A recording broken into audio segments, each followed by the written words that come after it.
Morning, morning, morning, Tati Gamede. Sisifuni. Phila no pala. Siyaphila unjani tata? Hayi siyaphila. Sure. I just wanted to check something in here. Looks like this is dark, eh? Okay, yeah, it's fine. Am I this? Yes, I hope I am. No, but I still have a problem. I haven't been to this week. I'm not in Parliament. I don't know why all of a sudden this gadget is no longer giving me an option to raise my hand.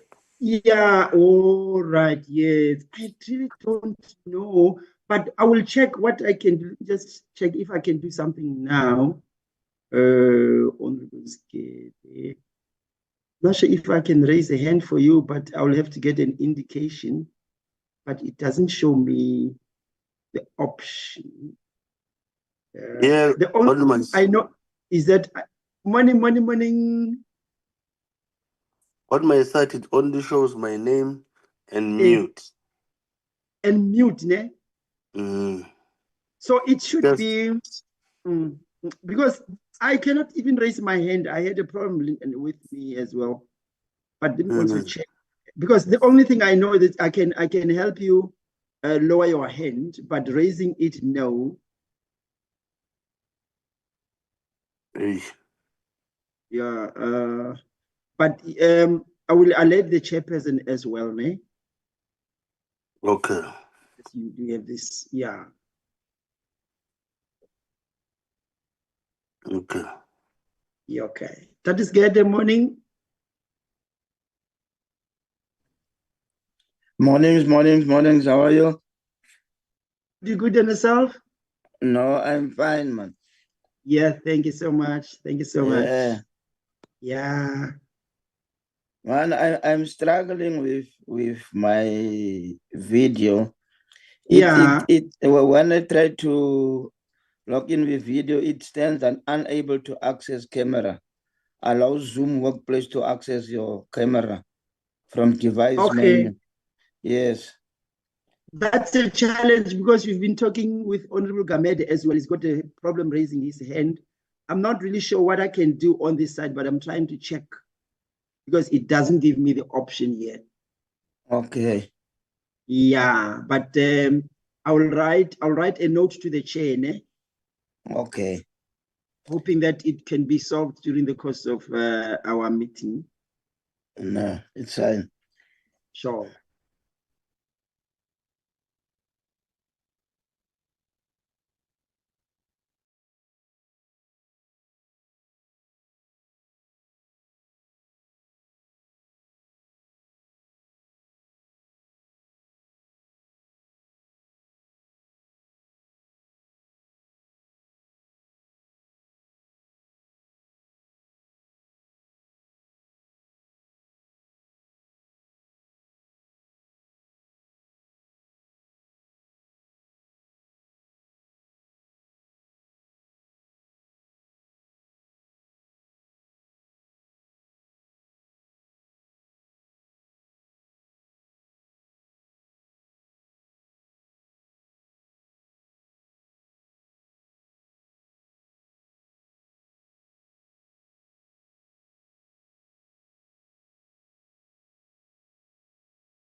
Recording in progress.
Good morning, honorable members, and to our professional staff from Parliament, the Ministry of the Department of Social Development, and the respective officials who are there. Let me just double check that my technology is not failing us. Honorable Bateman, I see you are here. Yes, good morning, Honorable Chair. How are you? Are those party colors I see before me? I need to check my background. I think it might be. I'll fix it. I see Honorable Waitlin is here. How are you, Kingsley? Good morning, Dr. Maimane. You're audible, and thank you very much for today's meeting. You are I must audible just indicate, I must just indicate that I have to leave at 12. I have got a flight to catch. No, that is understandable. Are you coming for the ordinary business of Parliament? I am, Chair. Okay. No, that is understandable.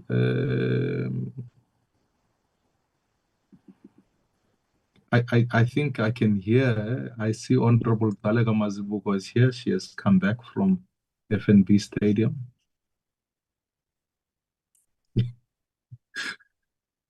I'm here. I'm here, Tawatela. It's Mbombela, Chair. It's the not FNB. Orders. I got the matching orders, Doctor. That's right. That's right. Yes. That's right. That's right. But yes, honorable members, I think we can begin and proceed. Let me then take this moment to officially, we will open this meeting. Mashile, will you please put on the platform the draft agenda for today, or the agenda today? Thank you very much, honorable members and members of the media who are joining us. The agenda today, fundamentally, we will look at a presentation by the Department of Social Development. We will then engage and then look at a number of minutes. There were a number of requests that were made by members, and of course, that was in our draft program. In the session around announcements, I'll speak to the number of ministry, or rather ministers, who were unable to honor and meet the commitments for today. So, Honorable Bateman, I did take cognizant of your question regarding whether National Treasury would be able to come and present. We have decided that we will make a special sitting for that. There are two fundamental problems. The first is that today, Cabinet has a Lekgotla in consideration of an economic plan. Therefore, the economics cluster was put towards that, and the Minister of Health also could not make, principally because NHI is part of the conversation that has been put on the table, and then we will discuss tomorrow in due course. So the consideration of both those things, I did give it due. I made personal contact with both the respective ministers. The difficulty that we faced was that none of them were able to make the session today. So what we will in essence do is that at the adjusted program, and I'll speak about it in announcements later on today, to work out how we go from there. So in the light of that, the agenda today is exclusively focused on a briefing by the Department of Social Development, and then we'll consider the minutes of today. Is there a member who would like to move for the adoption of today's agenda as presented to members today? I move, Chair. Thank you, Honorable Wakelin. Is there a member who will second the adoption of the agenda?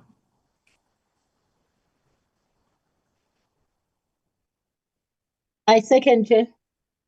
Thank you, Honorable Dalega Mazibuko. With both those, the agenda being duly adopted, I want to open today's meeting.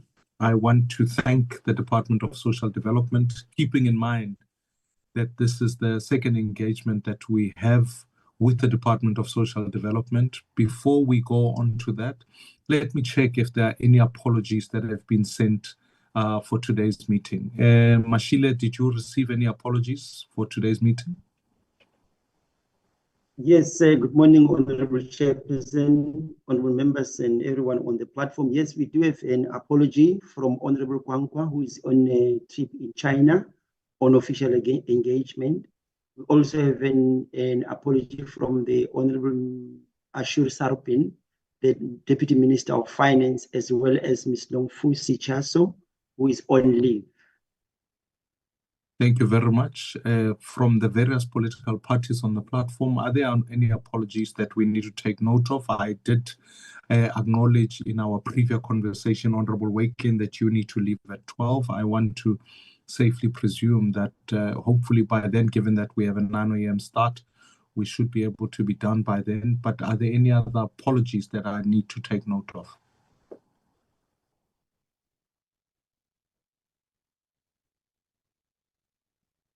None forthcoming. I'll only note an apology from Kaiser Chiefs supporters that says that we were unable to participate in the MTN Cup, and so we feel it was important to donate the trophy to Orlando Pirates.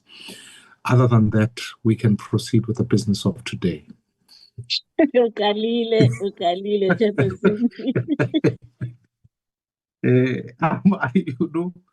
Let me welcome the Department of Social Development, led by the Director General today. It is clear we have received the presentation, and it was in response to a number of questions. And I want to say to Honorable Lekhanyan, who is not, I'm not sure if Honorable Lekhanyan is on the platform or not, but Honorable Lekhanyan has implored us as a committee to be responsive equally so to questions of appropriations when funds are allocated. Now, in our conversation with the Department of Social Development, of course, there's a discussion about the withholding of funds, the conditions that National Treasury has imposed on the Department of Social Development, how we ensure that more work is done.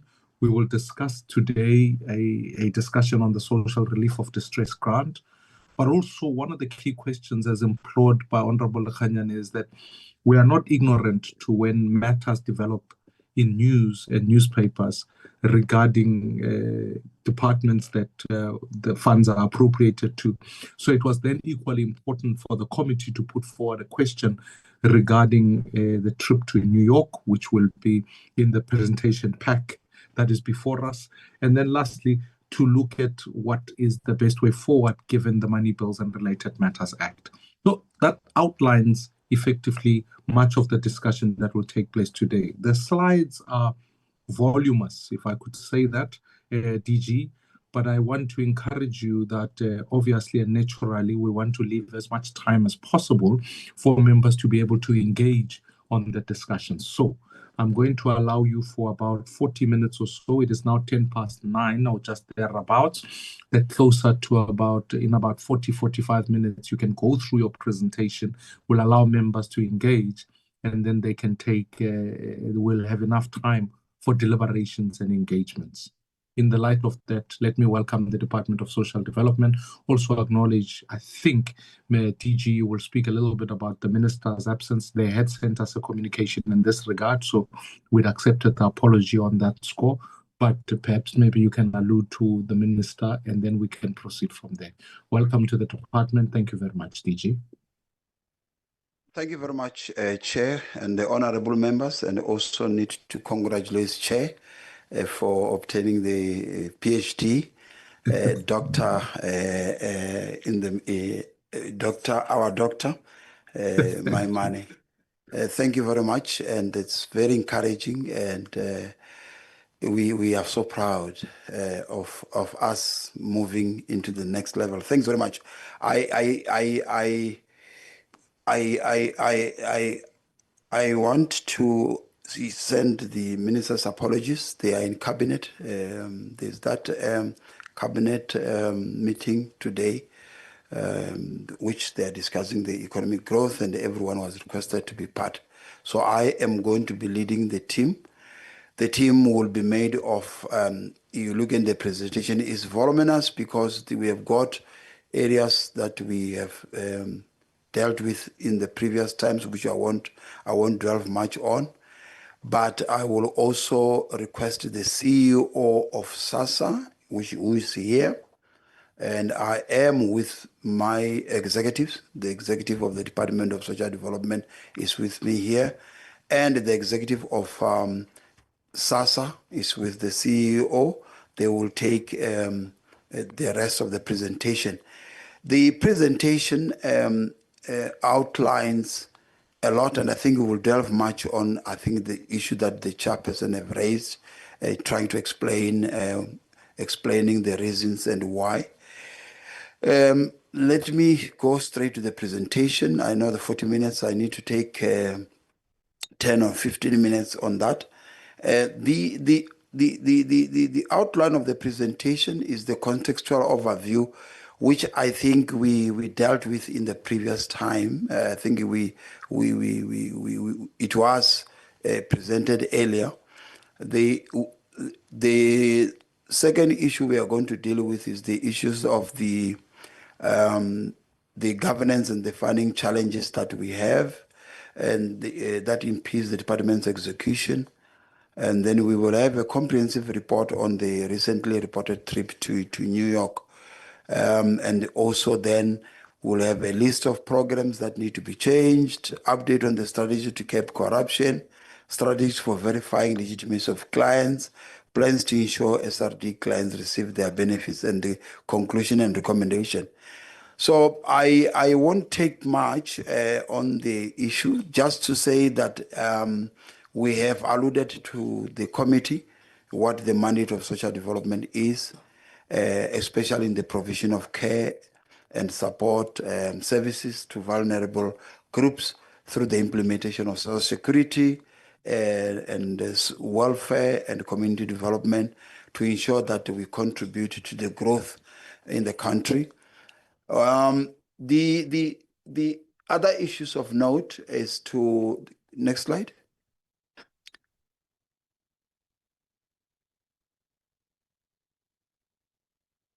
Is the issue where the department is implementing a lot of programs, but there has been a lot of challenges outside in relation to the social ills, the poverty levels, slow economic growth. All these things, I must mention that they do affect our implementation. And this is taking place amidst very constrained fiscal means that we have. The budget, I think we have indicated to you this in the previous time, that we in the MTF, we are at 294, and then in the subsequent years 269 and 281, and that also excludes the issue of SRD. And this is the summary per program. We have presented this in the previous time, and our earmarked allocations in terms of this budget relates to social assistance, which is the majority of the budget, SASSA administration, National Development Agency, and the Inspectorate as a main. And these are the areas that we will be presenting here today, mostly in terms of the social assistance grants. The baseline analysis that we are, the MTF is very, we are very strained in terms of the budget. And I think I will mention this as I go to the next level, which is the governance. One of the things that we have as a challenge is the issue of the implementation of the oversight function over the entities that we have, and mostly the SASSA, which has got the majority of the budget, with the dwindling resources that we have, and the provision of capacity. And as we move, it's no longer that necessary capacity in terms of the warm bodies, but it is in line with the issues of the systems that we need to implement. And that the allocation for 34.9 billion for SRD becomes a problem, a challenge, because we only get it late. It's not on the baseline allocation, but we get it later on towards the beginning of each year. There's also issues that this sector as a department, many studies has been done, but National Treasury did a peer review study in 2018 and subsequent that the sector is really underfunded. That was a peer review by 9.2 billion. And that was in relation to the funding for services that are delivered, including those that are delivered by non-profit organizations that we have. And the issue of the disparities that we have in allocation. Remember, Chairperson, that the allocation is historical, population-based, not necessarily following the issue of the poverty, where there's highest poverty. And you realize that the cost per patient, if you compare from different provinces, differs a lot. We find that in other provinces, we pay more for the same services that we render in other areas. So that becomes a challenge that we will need to deal with. The main issue, which is a serious challenge, shortage of social service professionals. This is a serious challenge because these are the people that are responsible to provide social welfare services in critical areas like the gender-based violence, femicide, crime, child protections, violence, all in all, the issue of the psychosocial support. And that is a serious problem. We even have a backlog. We haven't appointed over 15,000 social workers into the system. And then we are saying that this poses a risk for us because we will not be able to deal with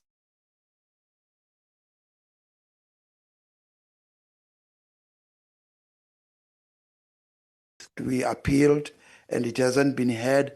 That the risk is that if we are found guilty on that, we will have to pay more than what we have. The next one is that the impact of this is that impact of the budget, funding allocations are definitely insufficient to meet increasing demand for vulnerable population. The cost escalations, the price of things is going up, inflation, rising operational costs affect the capacity to implement programs and support our sector, which is the non-profit organization.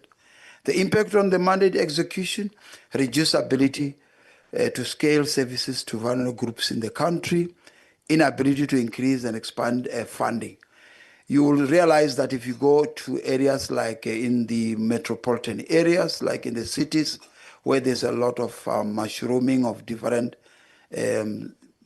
sectors and houses, squatter camps, they need services. And as such, with the current budget, we will not be able to deal with. And I've said to you, one of the serious issues is the employment of the social service professionals that we have.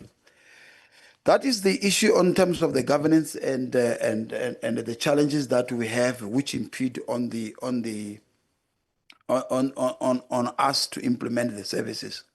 Now let's go to the second question, which was the comprehensive report on the recently reported trip to New York. That was undertaken by the minister and official, including detailed costing. I should start and say that this trip that was undertaken, it has got a history. This South Africa is consistent in attending these meetings because it has been there for quite a period of time. And we are saying that South Africa's constant presence has ensured that Africa and global South perspective are embedded in the UN gender resolutions. An example is that in 2019, South Africa successfully pushed for the recognition of unpaid work and the social protection system concept, now central for our domestic gender-based violence, poverty alleviation program. In also this strengthening the fight against gender-based violence, this session, specifically the 65 session in 2021, put South Africa leadership in negotiating reinforced stronger global commitments to ending gender-based violence and femicide. And this has shaped the UN Spotlight Initiative role in South Africa, which has injected significant donor funding into the GVV programs. It also historically ensured that we advance gender responsive budgeting. South Africa's advocacy at this session has established us as one of the few countries in the global South implementing gender responsive budgeting. And the Treasury piloted this, and it's now a norm. And all this emanated from us being part of and parcel of the CSW attendance. We also, as a country, historically showcase our national strength plan. You realize that South Africa is regarded as the best democracy in the world. So our participating at this gave international visibility to the national strategy for gender-based violence, attracting global recognition and drawing technical and financial support from development partners. And as a department, we were able to review our Children's Act to strengthen protection measures focusing on the girl child. This visibility positions South Africa as a benchmark country in Africa for how to integrate civil society, government and donor coordination in the gender-based violence area. We also saying that also empowers South African civil society. Over the years, attendance of this ensures that we take our non-profit organization to be part. You might have heard in 2018, in 2017, 2019, the vocal part that our NPOs were when we attended this. The delegation to this historically includes civil society, youth activists, women organizations, and this provides them with exposure to global advocacy platform. Example is South Africa's youth feminists who participated in this session has gone on to lead regional advocacy network in SADC and creating ripple effect across the continent. It also, this historically, ensures that we establish partnerships and resource mobilization. Through this attendance, South Africa has secured collaboration with the UN Women, UNFPA, Canada, Sweden, and the EU, resulting in multi-million rand funding commitment for gender equality programs. So what I'm saying is that this has got a history, and it has got a benefit in terms of us when we gather with other nations at the UN.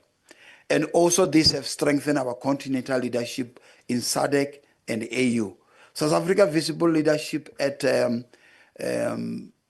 CSW has allowed us to influence the AU and SADC gender agenda, strengthening alignment with the Maputo Protocol and the Agenda 2063 aspiration. For example, is that South Africa SADC Gender Protocol review benefits from the strategies and learning first raised in the CSW negotiation. One of the examples is our own Phumzile Mlambo-Ngcuka was UN Gender Secretary General of the UN Women because of the contribution that this country has made through its participation at this forum. So historically, South Africa attendance at the CSW has not been symbolic, but deeply catalytic. We have brought home new policy models, influenced global standard, attracted donor investment, and amplified the voices of South African women and the girls on the world stage. With this engagement, we will not have achieved the same level of progress on gender responsive budgeting, fight against GBV, and visibility of women rights. So the context and the importance of participating in this, which is the purpose of attendance in the next slide, is that we have positioned ourselves as a continental and a global leader in advancing gender equality and women's rights, consistent with our constitutional value. The National Development Plan and the African Union's Agenda 2063, as I've mentioned earlier, including the Sustainable Development Goals. The Annual Commission on the Status of Women, hosted by the United Nations in New York, is the largest and the most influential multilateral forum dedicated for gender equality. So the Commission on the Status of Women is the principal global world intergovernmental body exclusively dedicated to the promotion of gender equality and the rights and the empowerment of our women. 45 countries, including South Africa, are members of this commission. And South Africa, we have sent more than 10 departments. It's not us. I think South Africa was represented by 10 departments that were invited as per their mandate to participate and give progress on the commitment made last year. All these departments are led by the Department of Women, Youth, and People with Disability. We are the coordinator for this. Let me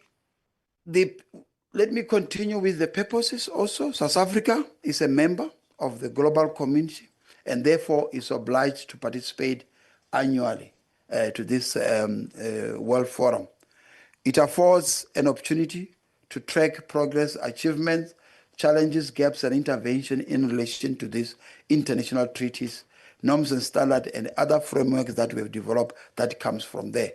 The main focus of the 69 session was on the review and appraisal of the implementation of the Beijing Declaration and the Platform for Action, and the outcome of the 23rd special session of the General Assembly. The review included an assessment of the current challenges that affect the implementation of platforms, The 2025 marked the 30th anniversary of the Fourth World Conference on Women and the adoption of the Beijing Declaration, as I've already alluded to. The timelines, I think the issue we need to, this, the 69th session of the Commission on the Status of Women took place at the United Nations headquarters in New York from the 10th to the 25th of March. The commission each year is preceded by preparations that require an advanced team to be there before the commission to prepare, especially preparing for the side event. Pre-side events are commenced from the 6th to the 9th, so that when the time is we start, ministers, when they arrive, they are briefed appropriately, and they're taken into confidence in terms of the way the agenda is going to proceed.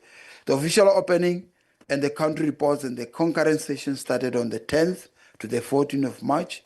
The last session, we're focusing on resolution that will strengthen the empowerment of the women and girls from the 17th to the 21st of March, meaning that at the end, there is resolution that we, as a country, we put forward that will ensure that when you go back, we report on those ones.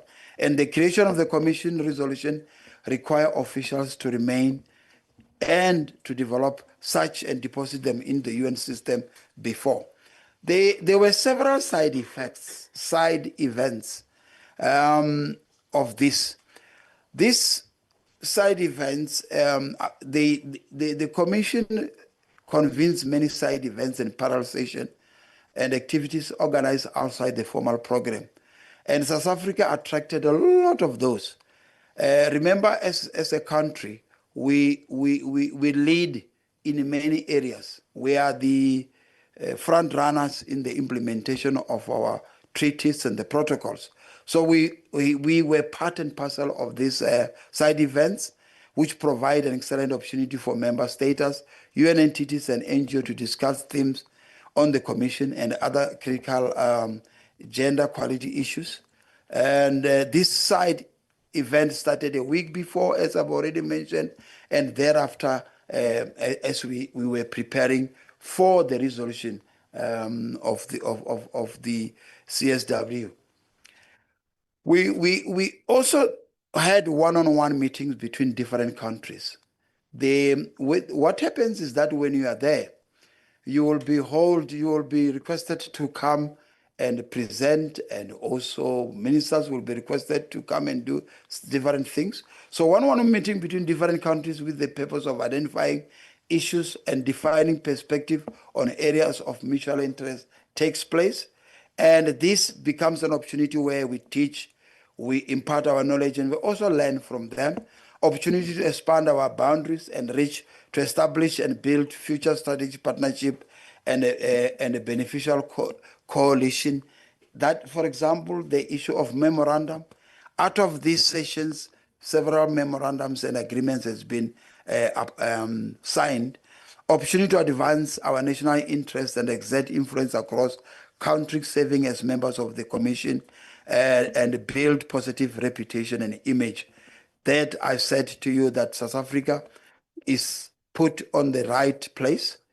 The next one is that our minister engaged with leaders of the She Decides, as she is the leader of that program, the She Decide movement, as the introduction of her as a role and the champion of the program. You remember, as we come to the 7th administration, new ministers are in, so we need to reintroduce them to those programs. The Department of Social Development provided an update on the ongoing implementation of the partnership with traditional leaders in the fight against gender-based violence. The partnership has been instrumental in mobilizing cultural leadership, cultural structures to champion behavior change and community accountability and addressing GBV. Indeed, this is the expenditure. A total of 6 officials plus 1 NPO rep attended this event funded by the DST, wherein if you look at that, the air tickets for all 7 people were about just above 1 million. The insurances were about 5,536 in rents. Accommodations were about 1.3 million. Transfers meaning the transportation from hotels to the venue, from the airport into the hotels, when you come in and when you leave that place, was about 423,000. The S&T is what you get when you're outside the country or when you are out of your home, and the total came to about above 3 million. All these costs incurred are in line with the National Treasury prescripts and the DSD travel policy. While 3 million appears significant, very high domestically, in the US dollars, it is about approximately $150,000 that we have. Now, we need to contextualize the cost. It is acknowledged that the quantum of the expenditure raised a public concern, which was taken out of context, particularly in the current economic climate. In this regard, we have issued a number of media statements to correct this misconception. However, the cost reflects the flights, accommodation, logistical arrangement for the entire delegation, not a single individual. A consolidated delegations allow South Africa to have technical experts, civil society representatives, and policymakers in the same space, strengthening our ability to influence outcomes. The visibility of South African, given its high prevalence of GBV in the world, compels us to give account on all work that the country is doing to fight the scourge of GBV and violence. This CSW attendance is not cosmetic.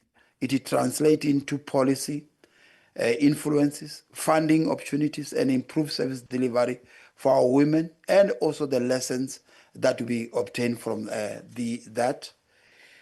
Value for money, the 3 million expenditure was a strategic investment in that, firstly, it gives us our diplomatic representation. South Africa has treaty obligations under the Beijing Platform of Action, and also as SCW and SDG 5. The presence of ministers, senior officials, and technical delegation ensured credible reporting and accountability.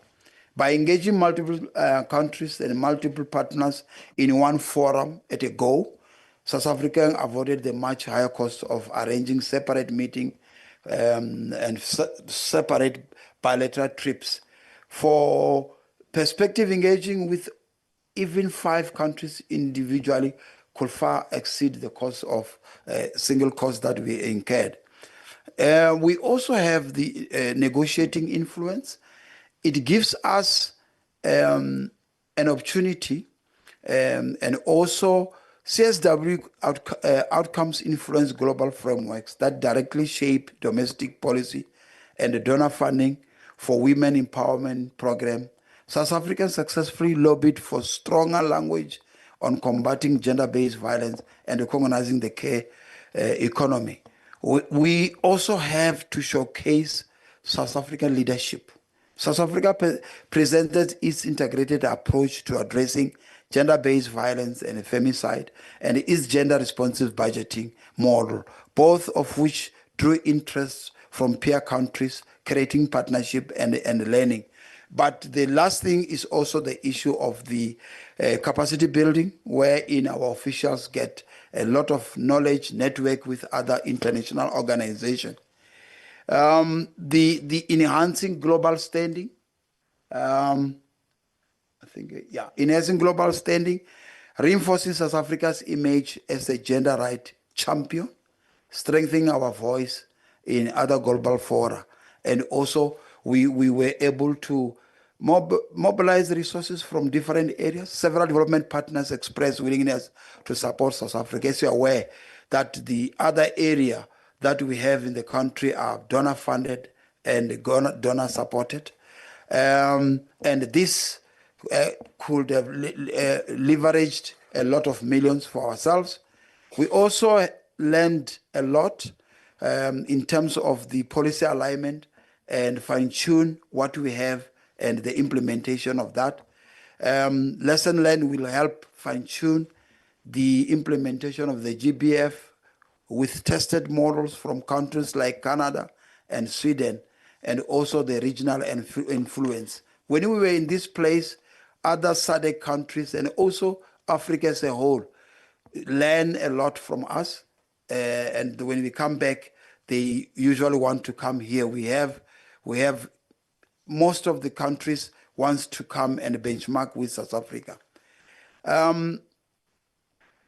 The Minister of Social Development has a bilateral engagement with the University of Maryland, and a draft MOU has been developed, meaning that when we were there, we were able also to engage with other stakeholders and the university with relation to the issue of welfare. The intention is to finalize this MOU with the state of Maryland to capacitate social workers of different modalities and to ensure that we learn and implement us. The MOU will be signed in the third quarter of the current financial year, and it will benefit the country as a whole. There were programs which I need to highlight, which is something that comes from here. The mother and daughter programs that designed to strengthen integrated dialogue, mentoring, and empowerment of girls and young people.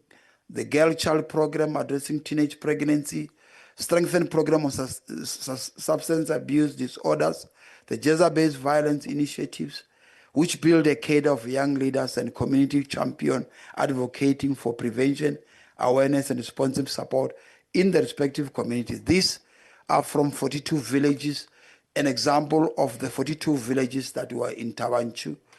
Through this initiative, DSD underscored the importance of community-rooted, culturally sensitive, and youth-driven approach in tackling gender-based violence, while aligning South African local intervention with the global movement.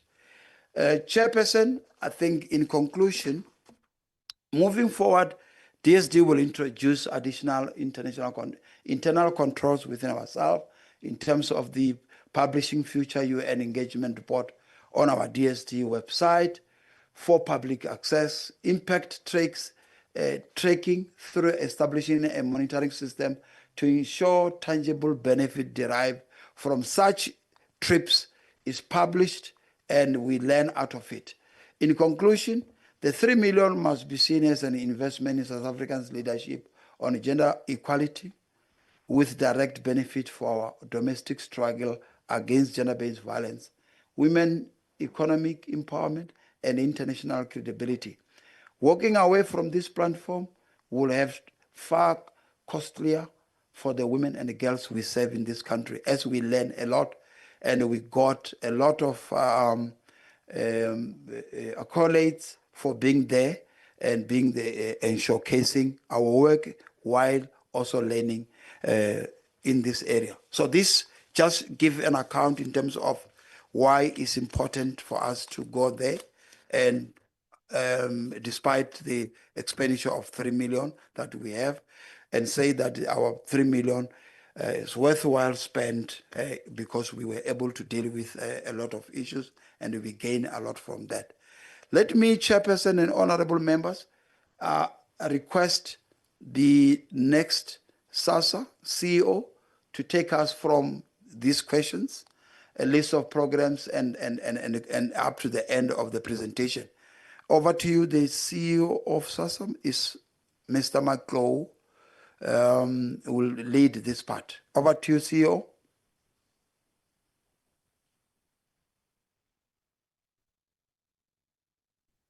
Thank you very much, DG. Let me try. Am I audible, honorable members?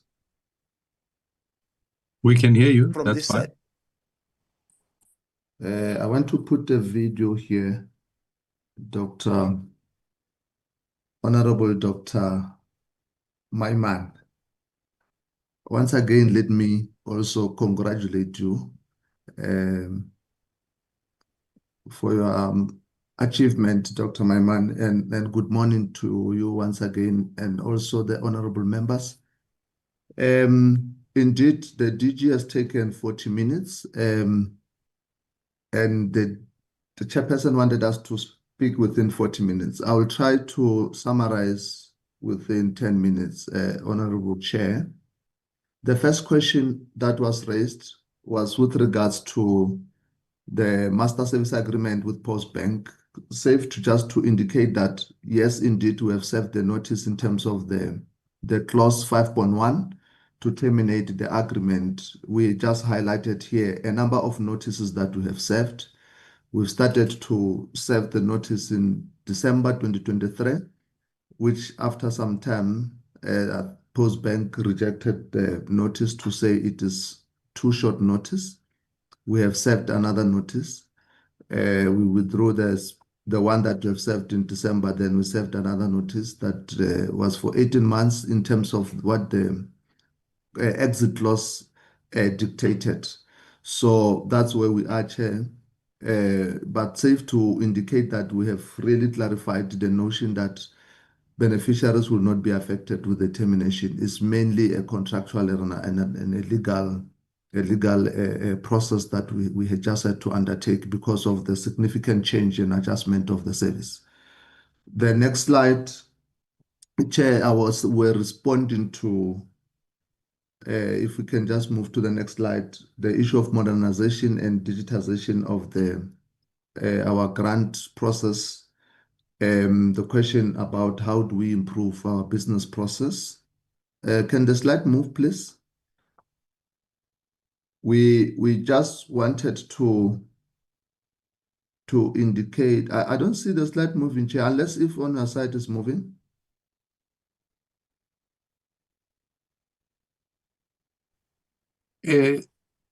I'm not certain who is the host. They were moving. They are Okay, still. thank you very much. Thank you. It's running up and down now. Yeah, thank you very much. The issue, Chairperson, is to appraise the committee on our modernization and digitization program on how we improve our operation. Yes, SASSA has moved into the digitization space in terms of improving the government, or the grant application process. And of course, I did indicate that the MSA between SASSA and SAPO Postbank is terminated and will experience savings, which will also assist the organization in making sure that the modernization digitization programs are running. What is the aim of this program? It's mainly to improve operational efficiency. You will note that, Chair, that we are automating our grant review process, streamlining the review process through the client portal where beneficiaries can apply online as opposed to going to the local offices and creating long queues. So that's what we are trying to do. And we're also automating the means test verification, working with the banks, working with credit bureau to verify the application or the financial status, especially on the real time, and managing the fraud. We're also working on the digitizing the records. You will note that we have quite a lot of applications that we are taking in terms of the paper-based. So the intention is to make sure that we have electronic records, making sure that we also have the disaster recovery and compliance. And on the technological side, Honorable Chair, we also trying to leverage on technology, making sure that our long queues are being reduced, self-application process. We have rolled out what we call self-service kiosk in different offices, which it allows beneficiaries not to queue, beneficiaries just to be able to help themselves. And we also rolled out what we call electronic queue management system so that our beneficiaries are not actually queuing on the line. They are sitting comfortably and making sure that we actually prioritize the vulnerable groups and improve the customer experience. The online application that I've spoken about, it assists the beneficiaries just to apply at their own fingertips so that we don't have those long queues that we're experiencing in different local offices. So that's partly what our modernization program is all about. And when you look at the next slide, that we're continuing on the issues of infrastructure, Chair, and connectivity. Our offices are spread across the country, and we do know that at some instances we struggle with connectivities. And connectivity helps because the application is linked to the technology and the network. So that's why we are improving what we call bandwidth that allows the ICT to have more space, to be stronger, to have strength in terms of making sure it absorbs the number of applications that will have been in that particular office. And there's also what you call guest Wi-Fi that we are rolling out in all our offices, just to make sure that, because we know that our people don't have data, so when they come to the offices, they're able to access the guest Wi-Fi and make many applications on their own gadgets. So that actually help in supporting the digital space and also the remote access. And also making sure that, the connectivity, we improve what we call flexibility and responsiveness. On the side of the data and intelligence, we're improving what we call data purification, cleaning of our data, making sure that we're finding our people, we have the correct people that we need to communicate with on different spaces.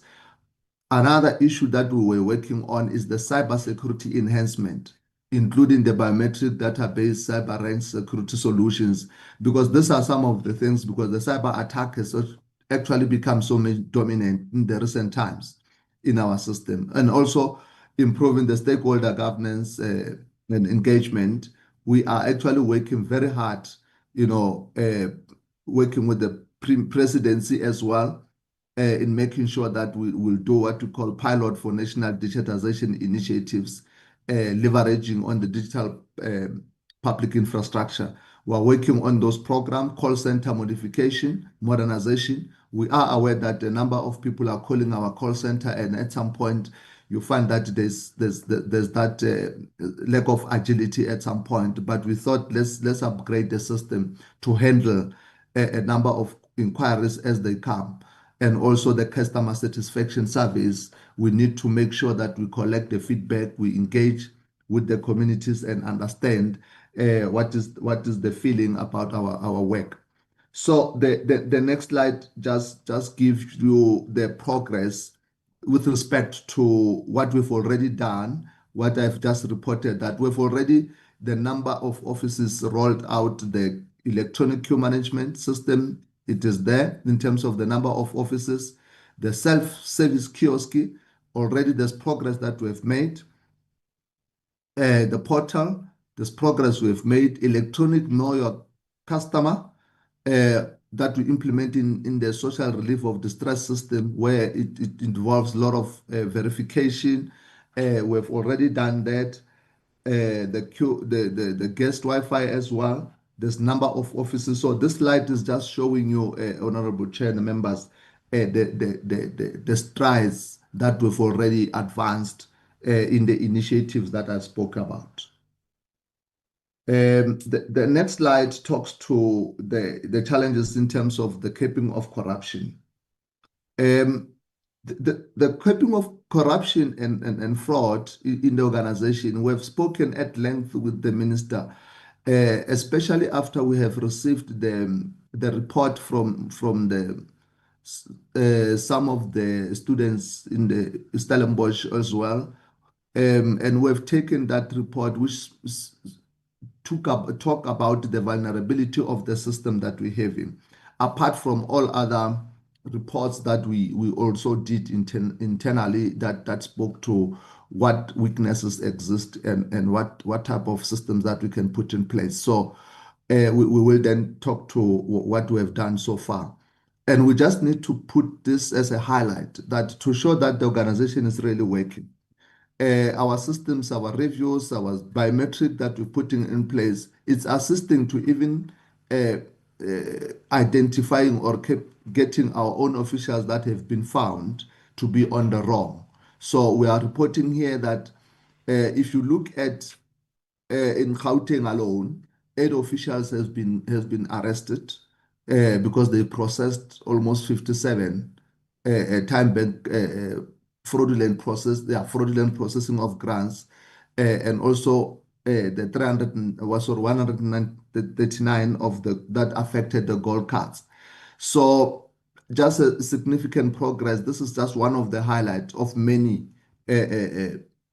cases that we've already pursued internally, which we can always share the statistics later, including even in the Eastern Cape, where we actually have arrested, and some of the people are now on suspension, and some of the people have been fired. So the consequence management, it's really working because SASSA is taking the issue of corruption and fraud very seriously. Hence, we're implementing the consequence management.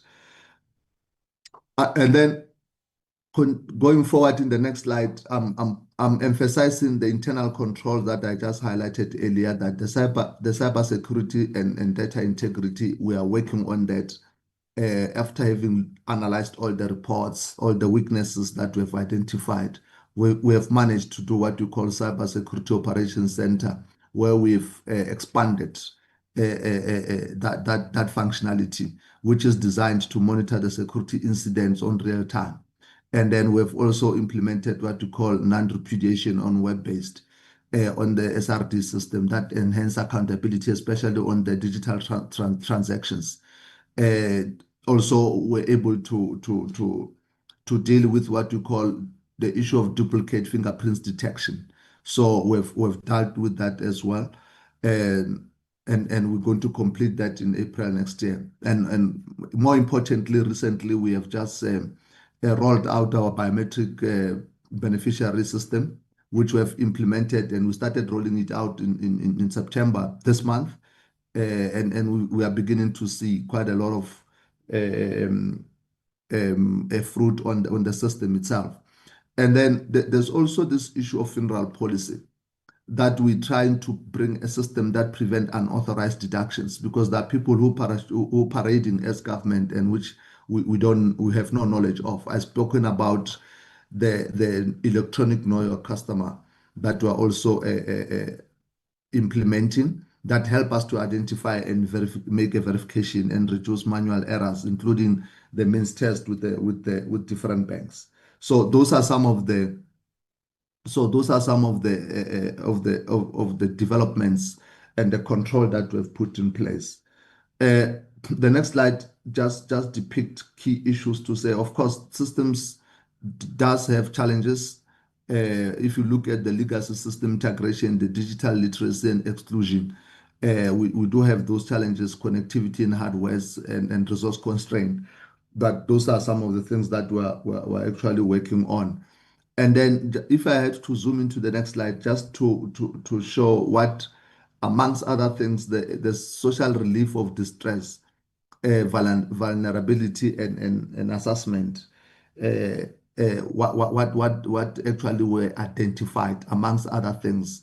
It was the data exposures, the anomalies in terms of the application rate. Those are some of the things that were identified from that system.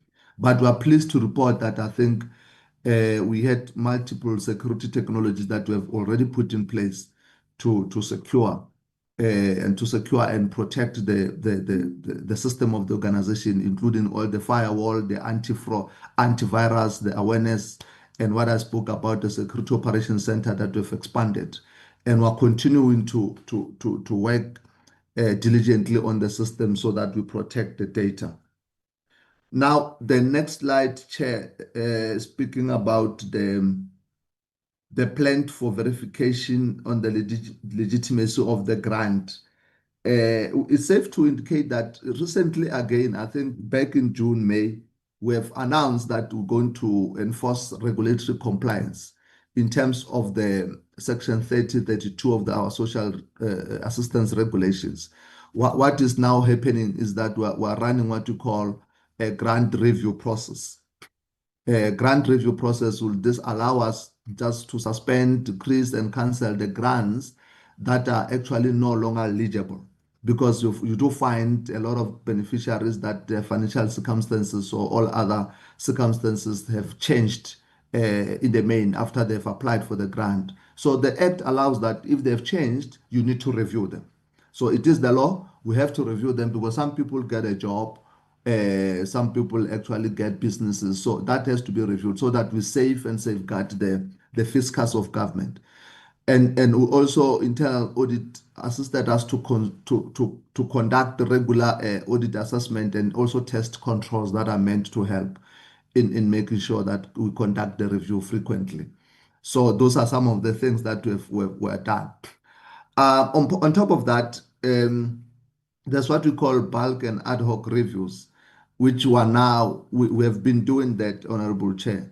But you will see now that when we engage with Treasury also pick up that we need to strengthen and actually up our game in the review process so that we start doing them in bulk to save the money, because you will see that there's quite a lot of people that are in the system. So we've done what we call beneficiary notification for those that we think they need to come for review. And then we've also introduced what we call voluntary e-life certification through self-service portal, so that they can come and they can do what we call a verification and validation of their circumstances as well, and also a proof of life. So I think that's what we're doing. And what we are continuing to do, payment scheduling as a prompt for beneficiaries to visit local offices. So this is a strategy for them to come forward to offices for us to review them. Then the next slide, it really emphasizes the point that you've made, Chair, of the National Treasury compliance regulation. So you will see in the next slide that I may not necessarily go through each and every paragraph, but this slide summarizes what Treasury requested us to do, and that we must really comply with the conditions that they have set for us to receive and retain the funding, because they said we need to implement certain systems, make sure that we have bulk reviews, make sure that you run the bank income checks for all major grants type, cross-check the data with different departments, intensify your biometric checks, and then we have to submit a quarterly report to Treasury on the reviews that we've made, suspension that we've managed to do, and the savings that we've experienced on them, and what are the implementation challenges. So that is the conditional letter on the allocation that we received this year. We are really working around the clock to make sure that we address and then we comply with what Treasury requested us to do. We did have an engagement with Treasury so that we clarify some of the things, because some of the things, Chair, are actually interrelated with other departments. The SASSA itself cannot conclude all that, because we also need to have some enforcement in other departments to share the data with SASSA. So those are some of the ongoing discussion we have with National Treasury. And the risk management and fraud prevention, spoken to that, non-compliant beneficiaries are suspended. That's what I spoke about. And overpayment are actually recovered through the beneficiary signing the acknowledgement of debt. Suspected fraud cases are referred for fraud in compliance unit and also law enforcement. There are so many cases that the Hawks and ICUs, SIU is assisting us in making sure that taking forward in terms of a thorough investigation. So those are some of the issues that we've made. So, Chairperson, the next few slides, with your permission, I will not talk to them. It's mainly giving you the progress report on the allocation conditions that National Treasury wanted us to do. It's mainly showing you to what extent have we moved. So I will really not talk to that, because I do understand you have all the presentations. It's just clarifying and detailing the work that we've already done. Especially when you look at if you go to the slide that talks to the PESAL, the DHA, you will see that we have an agreement with the Department of Home Affairs in terms of data sharing. Let's proceed. Let's continue. Let's continue. Let's continue. Let's continue. Yes. Yeah, this one. And correctional services as well. And then the next slide is showing you the PESA that we're able to continue with our data sharing arrangement to allow those people that are in government to pick them up quickly, and the GPF as well. The next slide talks to UIF as well, that we also have signed the MOU. We continue to do the data check with the MOU. The next one talks to SARS. We also continue to work with SARS, and the next one talks to the NSFAS that we are currently engaging with NSFAS as well, the higher education, in making sure that we also run what we call biannual reviews on the data that we received on the students that are in the universities.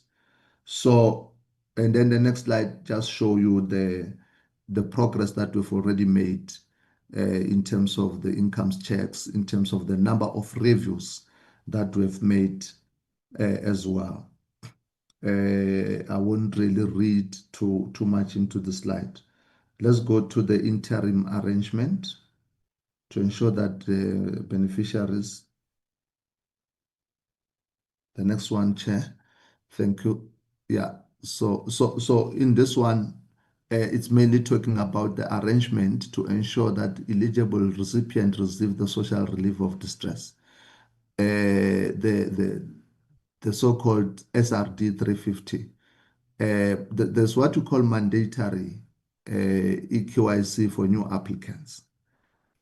This process, it really is a protocol that have been made for compulsory for all the new SRD. To mitigate against the fraud and ensure that we secure those that were onboarding. So it's a verification process that is an electronic. They do it from their gadgets, from their cell phone, and all that. And in terms of the targeted identity verification for existing beneficiaries, existing clients have been flagged for suspicion activity, some of them, and anomalies are required to complete what we call online identity verification to maintain their eligibility. So you will find that there are those that have already onboarded, so they need to go through that the process of verification so that we check their proof of life. And on the part of enhanced fraud detection mechanism, this system EQIC really integrate what we call real-time data verification and biometric check with Home Affairs and all that assist us to prevent the fraudulent claims as well. So on the side of public communication, we have been communicating quite clearly. Our communication strategies will have been very clear to guide the beneficiaries through the EQIC process. And we've been emphasizing the digital accessibility as well. And I've spoken to the data protection and compliance and also the scalability of the system as well. So, Chair, I think the next slide just show you the stats in terms of the number of grant payment on the SRD1. If you go to the next slide, it will really show you that indeed there's quite a lot of people that are applying, and we've given you the statistics per province. And these are the ones that were actually paying, the one in payment. I must indicate that after our verification process, we scaled down from almost 17 to 18 million. And then the one that then gets approved is this one that then are in payment. So I think DG, I'm done with what SASSA needed to present. I do have the executives with me who will assist to clarify some of the matters. Go to the next slide, and I'll then hand over to the Director General. Thank you, Chairperson and honorable members. I hope I've managed to save you time.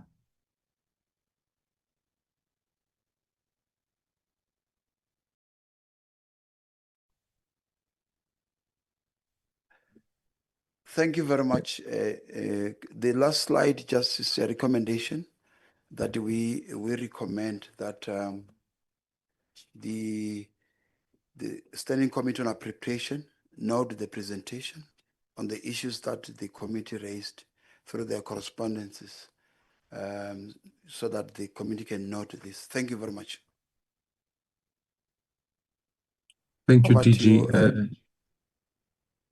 Yes? Chair and Honorable Dr.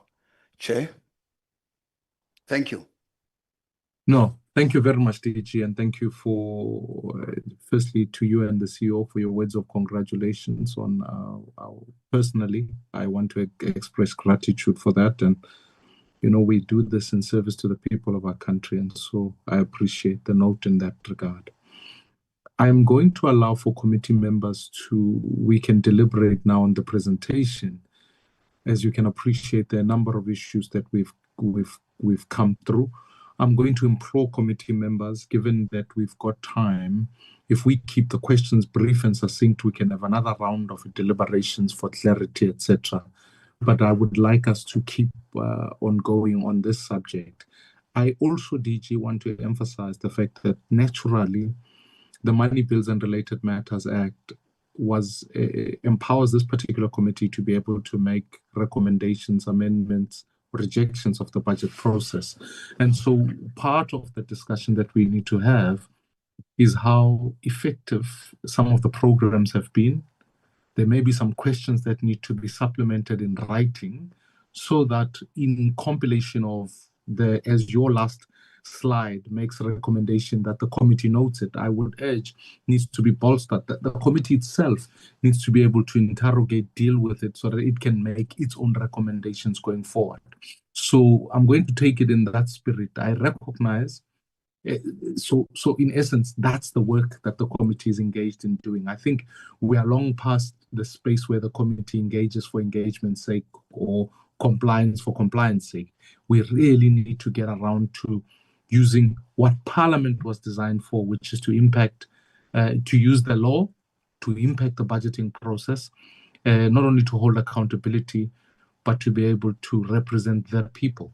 And no one can deny the fact that the citizens who are grant beneficiaries are, in essence, needing to be effectively represented in the committee. So I recognize Honorable Waitlin, Honorable Bateman, Honorable Mkhonto, Honorable Galega Mazibuko. And then I see Honorable Siate is also on. So, and then Honorable Kamete has just put a note to say his hand is up. So, Honorable Kamete, I you know, technology may all. I appreciate that you have it. Your hand is up. I've noted you in that regard. Honorable Waitlin, you can proceed. Thank you, Chair. I want to start off by saying thank you very much for the presentation. However, I would like to just clarify to you, Chair, and I've gone back to read the agenda to make sure that I'm on the same page. But it's clear to me the agenda was clear. We as a committee primarily will want to keep ourselves busy with the compliance as well as with the budget allocation and the performance thereof, as you correctly said, Chair. And what my concern was in totality with the presentation is that the very point that we want to engage on was just quickly run off. And that's the matter around the 9 conditions that were set by the National Treasury. So that first and foremost, Chair, is a concern for me because I would have liked us to keep ourselves busy with that part at least, primarily keep ourselves busy with that and have a very in-depth discussion and feedback and status report on those conditions where we are. The information we got was not enough as far as I'm concerned, unless they obviously are welcome to elaborate on this matter. I also want to just check on slide 36. I'm not sure if this presentation was meant only to cover the first quarter the information and data was outdated up to, I think, end of July. We got no other information after that. So I don't know if the intention was purely for us to have feedback on the first quarter only or not. And then obviously, slide 39, the full explanation and the clear status of each of those 9 conditions. That's the area that, as I emphasized, we would have liked to engage on. But however, there are a number of other matters I would like to check on. The matter of the appeal, the court case, can we just get clarity if the appeal is unsuccessful? It's clear that the department will be faced with a substantial increase, and we would like to know what that contingent liability would be. What are we looking at? What is the risk? If we can have some figures in our minds as far as numbers of people as well as figures of rand value. Because it's clear to us that we are not prepared for this unless it doesn't fall on our side.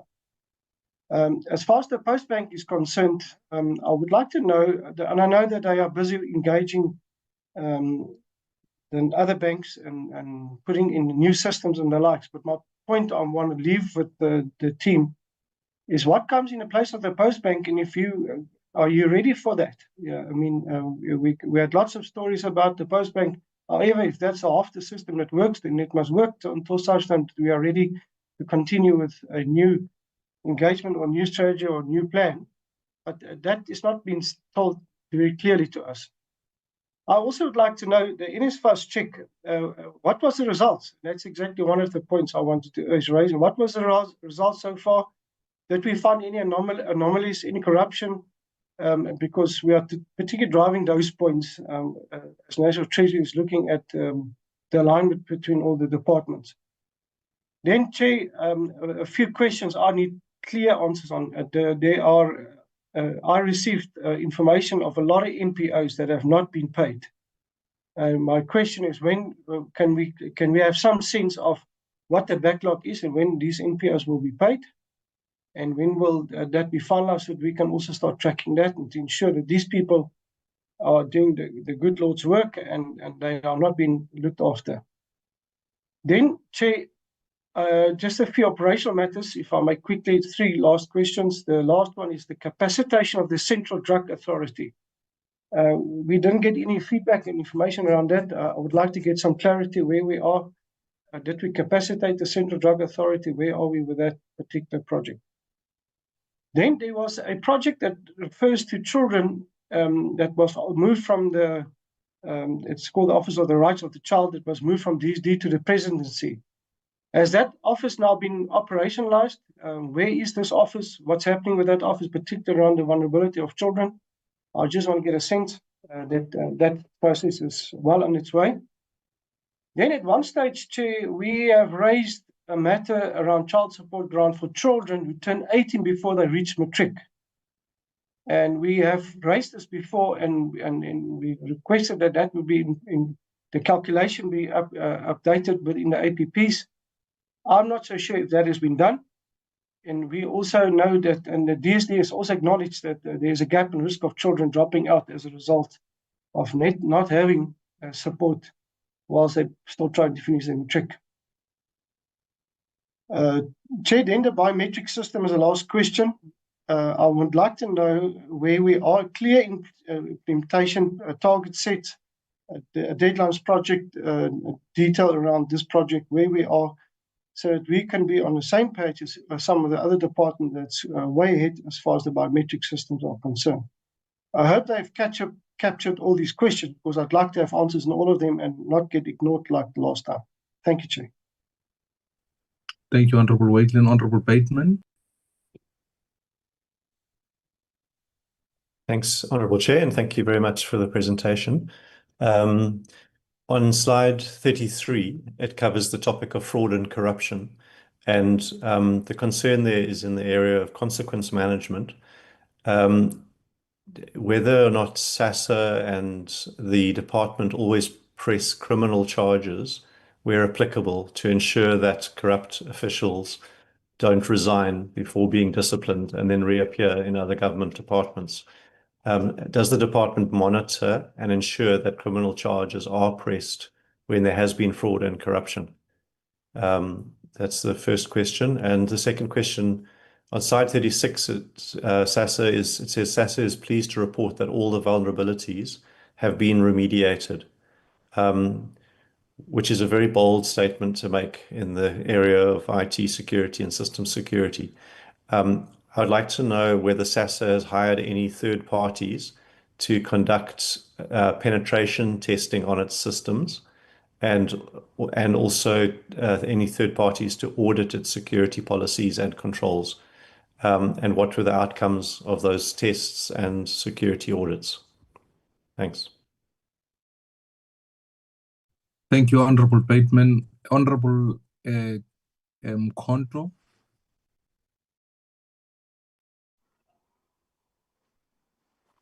Thanks, Chair. Good morning to you, Chair, honorable members, and our guests from the Department of Social Development. Chair, I will start with the trip to New York.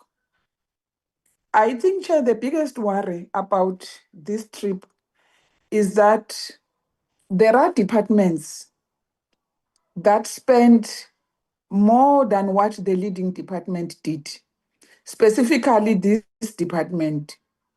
As they explained that the leading department was the Department of Women, Youth, and Persons with Disabilities. And Chair, I think we have to get the total amount of all the departments that went to New York. Maybe that will make sense, because each department is having its own expenditure report. But what worries me is us having a department that spent way more than the leading department. My second input, Chair, will be on the shortage of social workers. Chair, I think because we are having a lot of qualified social workers that are unemployed in South Africa. Others even go to an extent of leaving the country and go and look for employment elsewhere. So, Chair, I think we have to zoom on that and make sure that the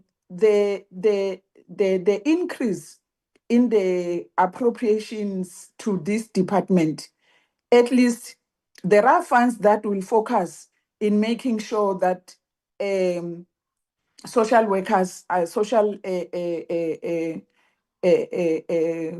workers are being employed, because we have a lot of, as alluded in the presentation, we have a lot of GBV, school bullying, violent contact crimes, and most recently we have realized that gambling and drug and alcohol abuse is rising, Chair.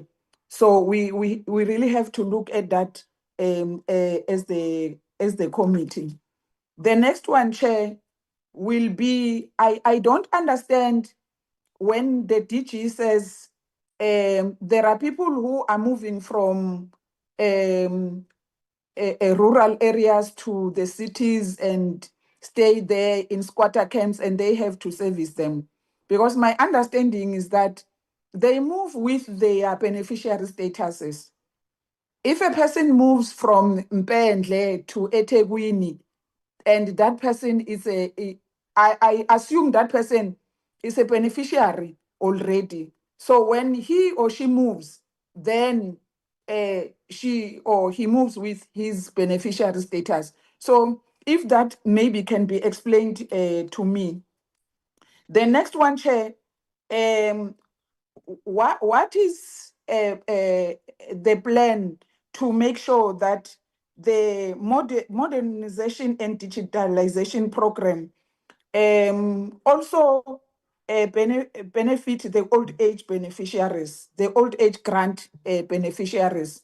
Because I do understand the other type of beneficiaries, they can use technology very easily.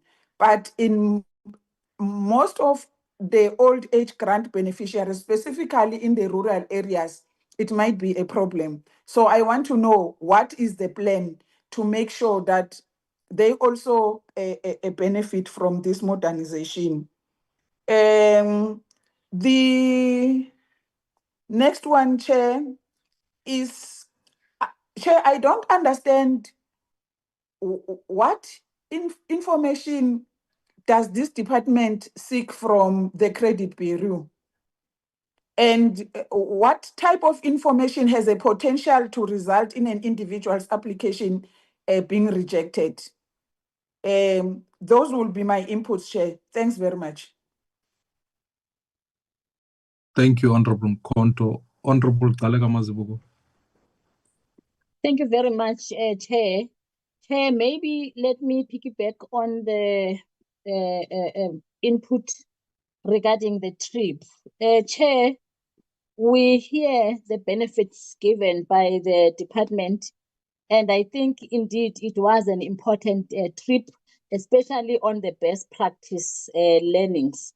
But my issue here, Chair, is, sometimes we go to these trips, we come back, we don't implement what we have learned from these countries.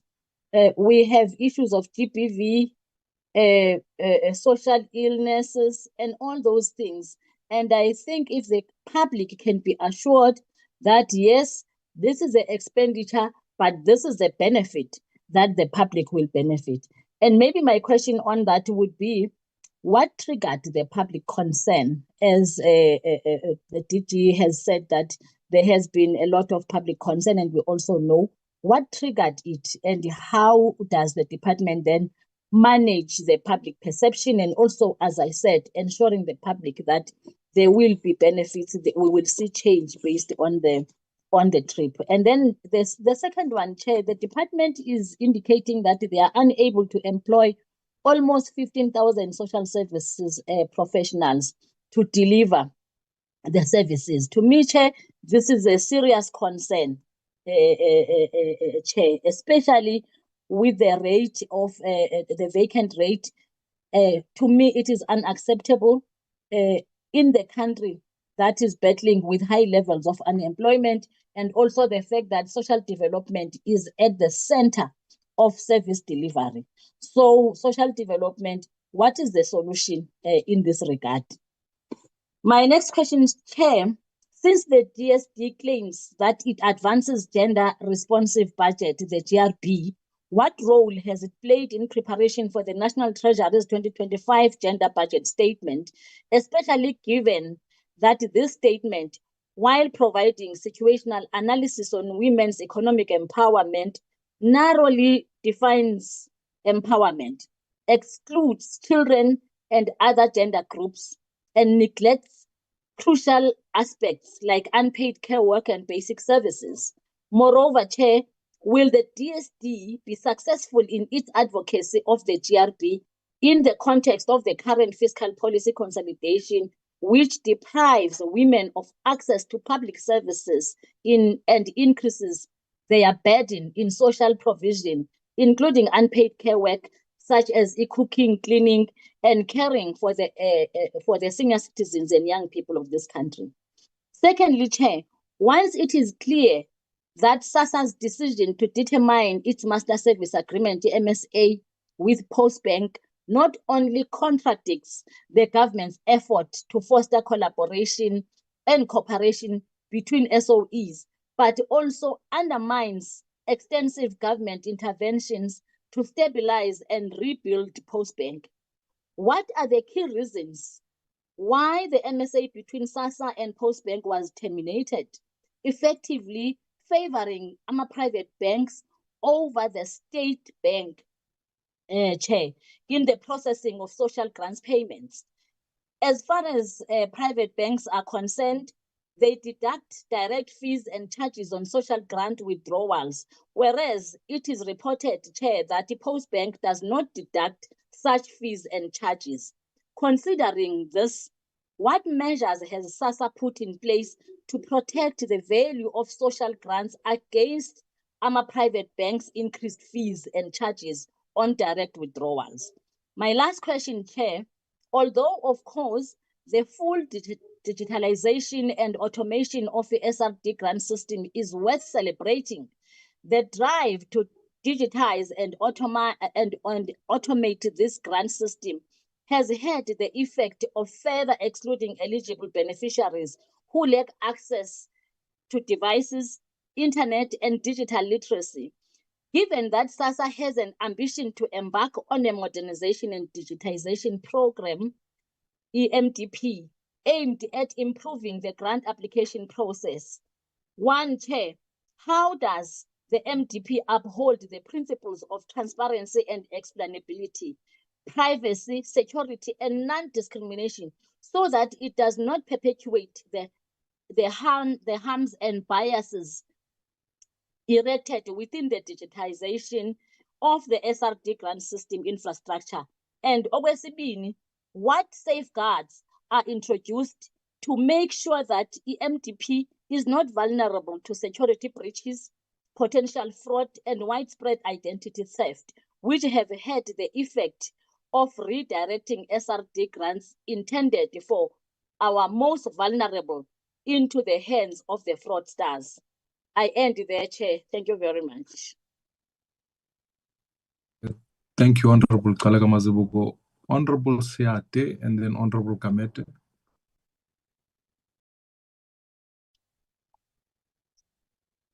Chair, am I audible? Am I visible? Both of the above. Thank you. Okay, thanks very much. Greetings to all members and officials from the department and everybody else who is on the platform. So, Chair, mine is just with regards to the SASSA's response to the incidents of fraud, which has been to impose even more layers of digital verification on applications, including the increase of the algorithms and the AI, which imposes additional barriers to access to social grant system for the most vulnerable, and furthermore, and further diminish accountability. So this includes the algorithm risk profiling of beneficiaries for fraud, alongside the use of facial recognition software, which is known to disadvantage those included from the digitalized identity documentation system, alongside those without high quality camera enabled smartphones. So since SASSA is allocated 76.9 million for the 2025 and 2026 financial year to really investigate these fraud cases, what methods will be used to do to not arbitrarily and irrationally disadvantage social grants applicants? Then my other concern, Chair, is with regards to the heightened risk of non-payments of approved SRD grants due to identity documents, type of a risk factor for inclusion, particularly since June 2024. So when SASSA began making much more widespread use of the biometrics identity verification systems as safeguard against fraud. So considering that digital records are not available for green ID book holders to facilitate the facial recognition process, how will the beneficiary biometric system of the MDP carry out identity verification process so that the green ID holders are not excluded from the social grant system, as it appears that verification can only be carried out for holders of smart ID cards?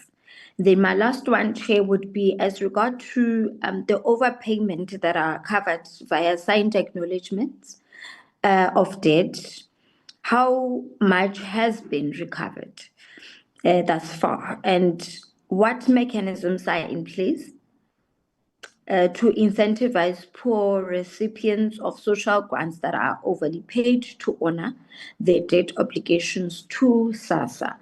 And those will be my 3 questions. Thank you very much, Chair. Thank you, Honorable Siate. Honorable Kamete. Thank you very much, Chairperson. I think I'm audible on that side. Chairperson, I would like to first greet all the members of the Portfolio Committee, our professional staff team, and also from the team from the department led by the DG. Chairperson, the expenditure of over 3 million for a trip to New York, while justified as a value of for money diplomatic effort, appears to be a significant amount for a department that is experiencing severe budget cuts and a shortage of social service professionals. This financial decision, particularly in the context of the department's fiscal constraints, could be perceived as a misalignment of priorities. The delay in implementing the first batch of grant suspension due to public outcry and overcrowding of SASSA offices underscores a critical disconnect between the agency's planned administrative action and also the ground realities of of its service points. While the intent to give beneficiaries a fair chance is commendable. This indicates a need for more robust client-centric planning that considers practical implications of policy implementation on beneficiaries. Chairperson, given the fact that the Department of Social Development acknowledged underfunding of over 9.2 billion and the recent budget reduction for provincial departments, how will the department reconcile its mandate to serve a growing number of vulnerable people exacerbated by increasing social ills and climate-related disasters, with a budget that is not keeping pace, particularly without risking further negative impact on social service delivery and the non-profit sector? The presentation highlights a substantial investment in the modernization and digitization program to improve efficiency and curb fraud. However, it is also acknowledged challenges like digital literacy and exclusion, and also connectivity and hardware failures. How will the Department of Social Development ensure that the transition to a more digitized system does not inadvertently marginalize vulnerable population, particularly those in rural or socio-economic disadvantaged areas who may lack the necessary access or skills to use these new platforms, thereby undermining the very social protection mandates the department seeks to fulfill? I would like to stop there, Chairperson. Thank you very much. Thank you, Honorable Kamete. I have a few questions. DG, I think I have been in public service long enough to appreciate multilateral agreements and global collaboration. As a committee, we're engaged in a trip right now to Brazil as a learning oversight. Just to put things in context, our committee will spend nearly exactly the same amount of money that 7 officials spent to a trip in New York. Yet we are taking an entire committee and a number of people to come with. So I think for me, whilst I appreciate that there were other departments there, I think we really need to reflect deeply on cost saving, but bang for buck. Each ticket for 7 people, maybe I might get the wrong figures, but it's close to just over 150,000 rand. If I was to look at the objective, which is to enhance issues on gender-based violence, etc., and South Africa's leadership on that particular issue, converted simply for every person that was on the trip at about 450,000 rand per person, were you to divide that by social grant recipients per month, you'd be paying about 1,200 social grant recipients. That's SRD recipients. I put these questions because I personally want to understand why 7, why not 4, why not 3, why not the minister, deputy, and assistant? Why the size of the delegation if the objectives are still relatively the same? Because I can't help, DG, but feel at my core that it's both symbolically and substantively.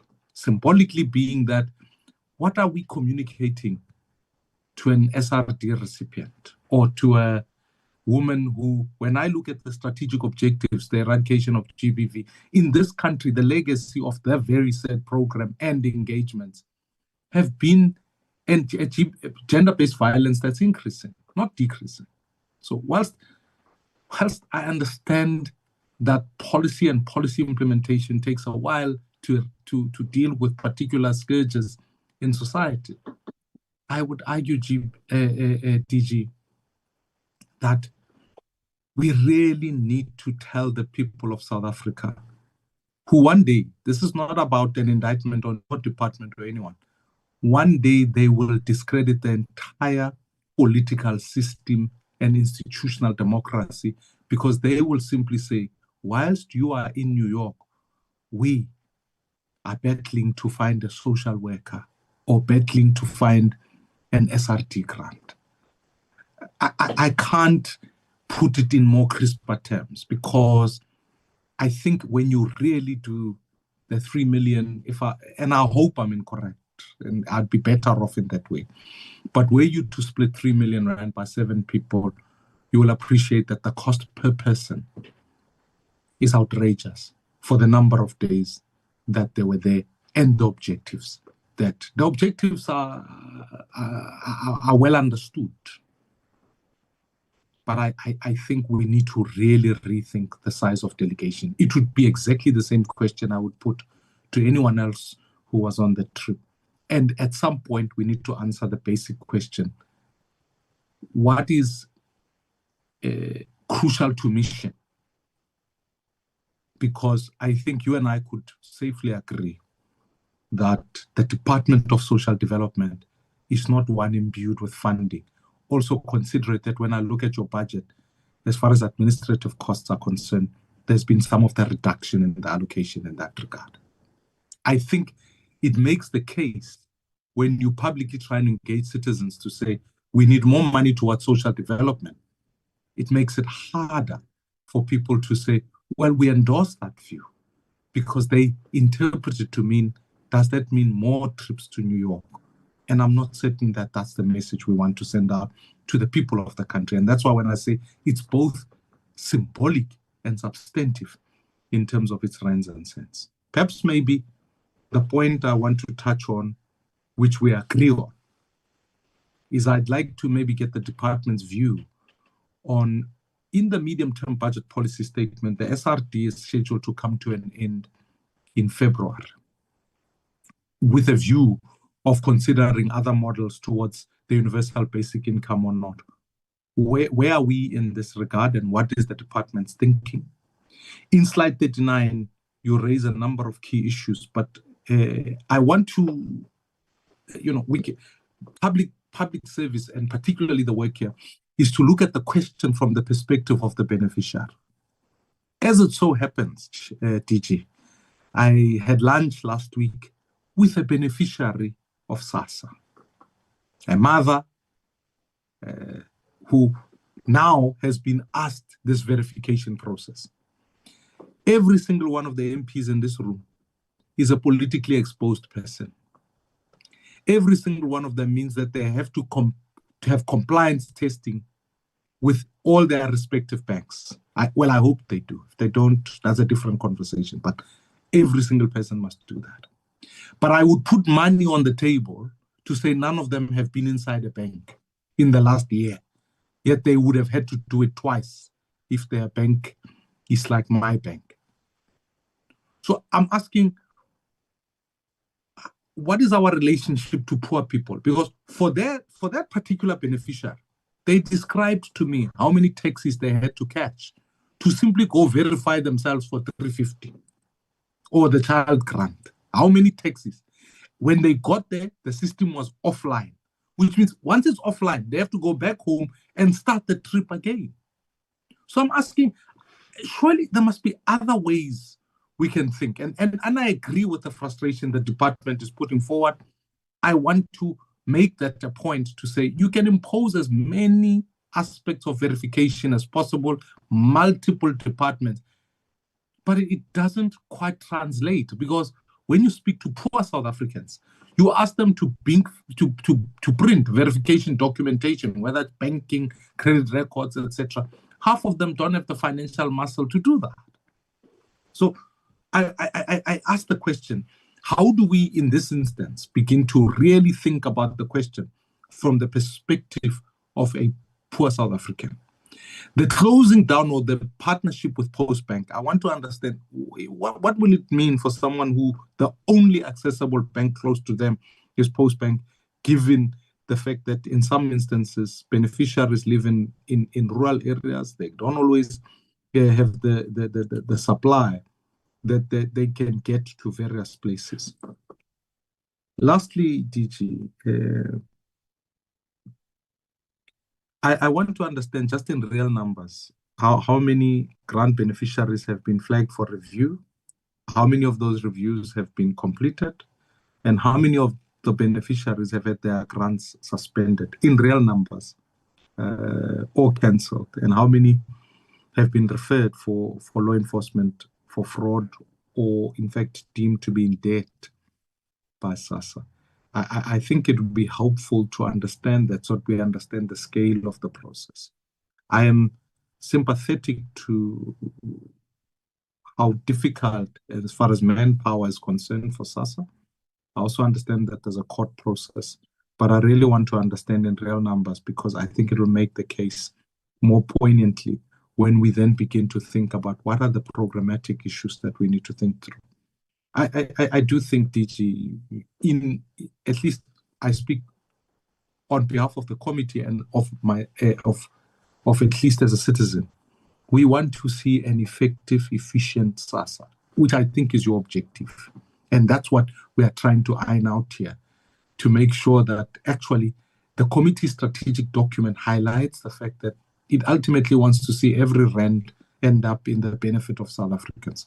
So I think you're speaking to a willing choir here when I say the inputs you make are well received. But I think what we need to do is to get real sense, real figures, so that we deliver on that mandate. Otherwise, we create the impression that these are all administrative issues. And when they become progressively more administrative, you end up in a space where maybe, as the CEO will allude to and speak to, these are real faces, real people at the end of the line. And you and I may be, maybe let me not, 350 is neither here nor there for MPs. But I do think for someone who, especially, I looked at some of your program and the allocation of money for the development agency and the eradication of poverty.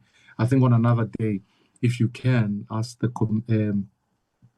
lead person in that particular agency to be able to come to committee, because I think it'll be important for us to understand that mandate, the disbursements of funds, and whether or not we create another institution or another agency and there are more and more work that's been done through agencies and less through departments. I have a personal issue with certain agencies because I think they complicate the work of government in many times. So maybe on another day, without imputing judgment on the agency, I really would want to understand how their mandate is going, how well it's going, because we disperse funds to them. So let me leave those questions and allow you to respond. And given the time, if we can be brief in our responses, we can have follow-ups as we go. Thank you very much, DG. Thank you very much, Honorable Dr. Maimane, and the members for the questions. I think yes, we have got questions. So the approach of response is not going to be only the DG responding. I will delegate individual DDGs to respond, especially on their lines of responsibility. I will also request the CEO and his team to also respond, and we appreciate the questions. And I think, Honorable Chair, when we come to meeting like this to account, we also go with have learned a lot in terms of the direction in which, as a department, we need to take and to ensure that South Africans receive the services that we have. We appreciate everything. Any questions that we have, we appreciate it very well. Let me start with the burning issues, which is SASSA. Can I ask the CEO to take us through there are several questions that have been asked. Of importance is also the issue of the MSA contract with Post Bank and others. Can I take the CEO, Mr. McClough, and the team to lead the perk? I will explain why I want you to start. Thank you very much. Over to you, CEO.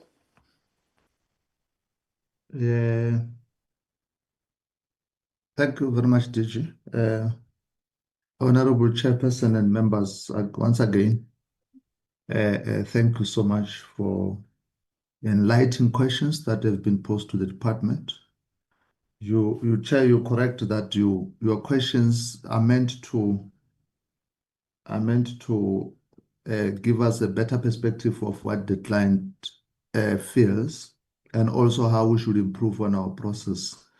Like the DG is saying, I think we take the questions to assist us to improve the work that we do, because it's the same constituency that we are serving. I know that I got dropped off in the process and then I missed quite a lot of questions. I will then request my EM grant will respond to all questions that relates to the grant review process, including Credit Bureau. And I think in a manner of him responding, with your permission, Chair, we will go back to the National Treasury conditions, because the honorable member said we brushed through quickly. And because we're doing that to save time, we do apologize for that. But in responding, we can go back to the slides and the EM will take us through all the questions that have been raised regarding the income check, regarding the beneficiary review, the verification process, and then the ICT will come and also clarify also the issues of the technology. Let me just start, Chair, by clarifying this question of Postbank. And I'm happy that honorable member raised this one, so that we give proper context and so that it correct the information that sometimes we find it being reported on.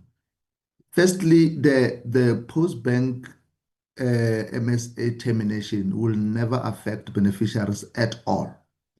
And Postbank termination, and the government doesn't necessarily support the commercial bank because of we're terminating the Postbank. It is important to indicate that commercial banks, most of them, they have free services to our people.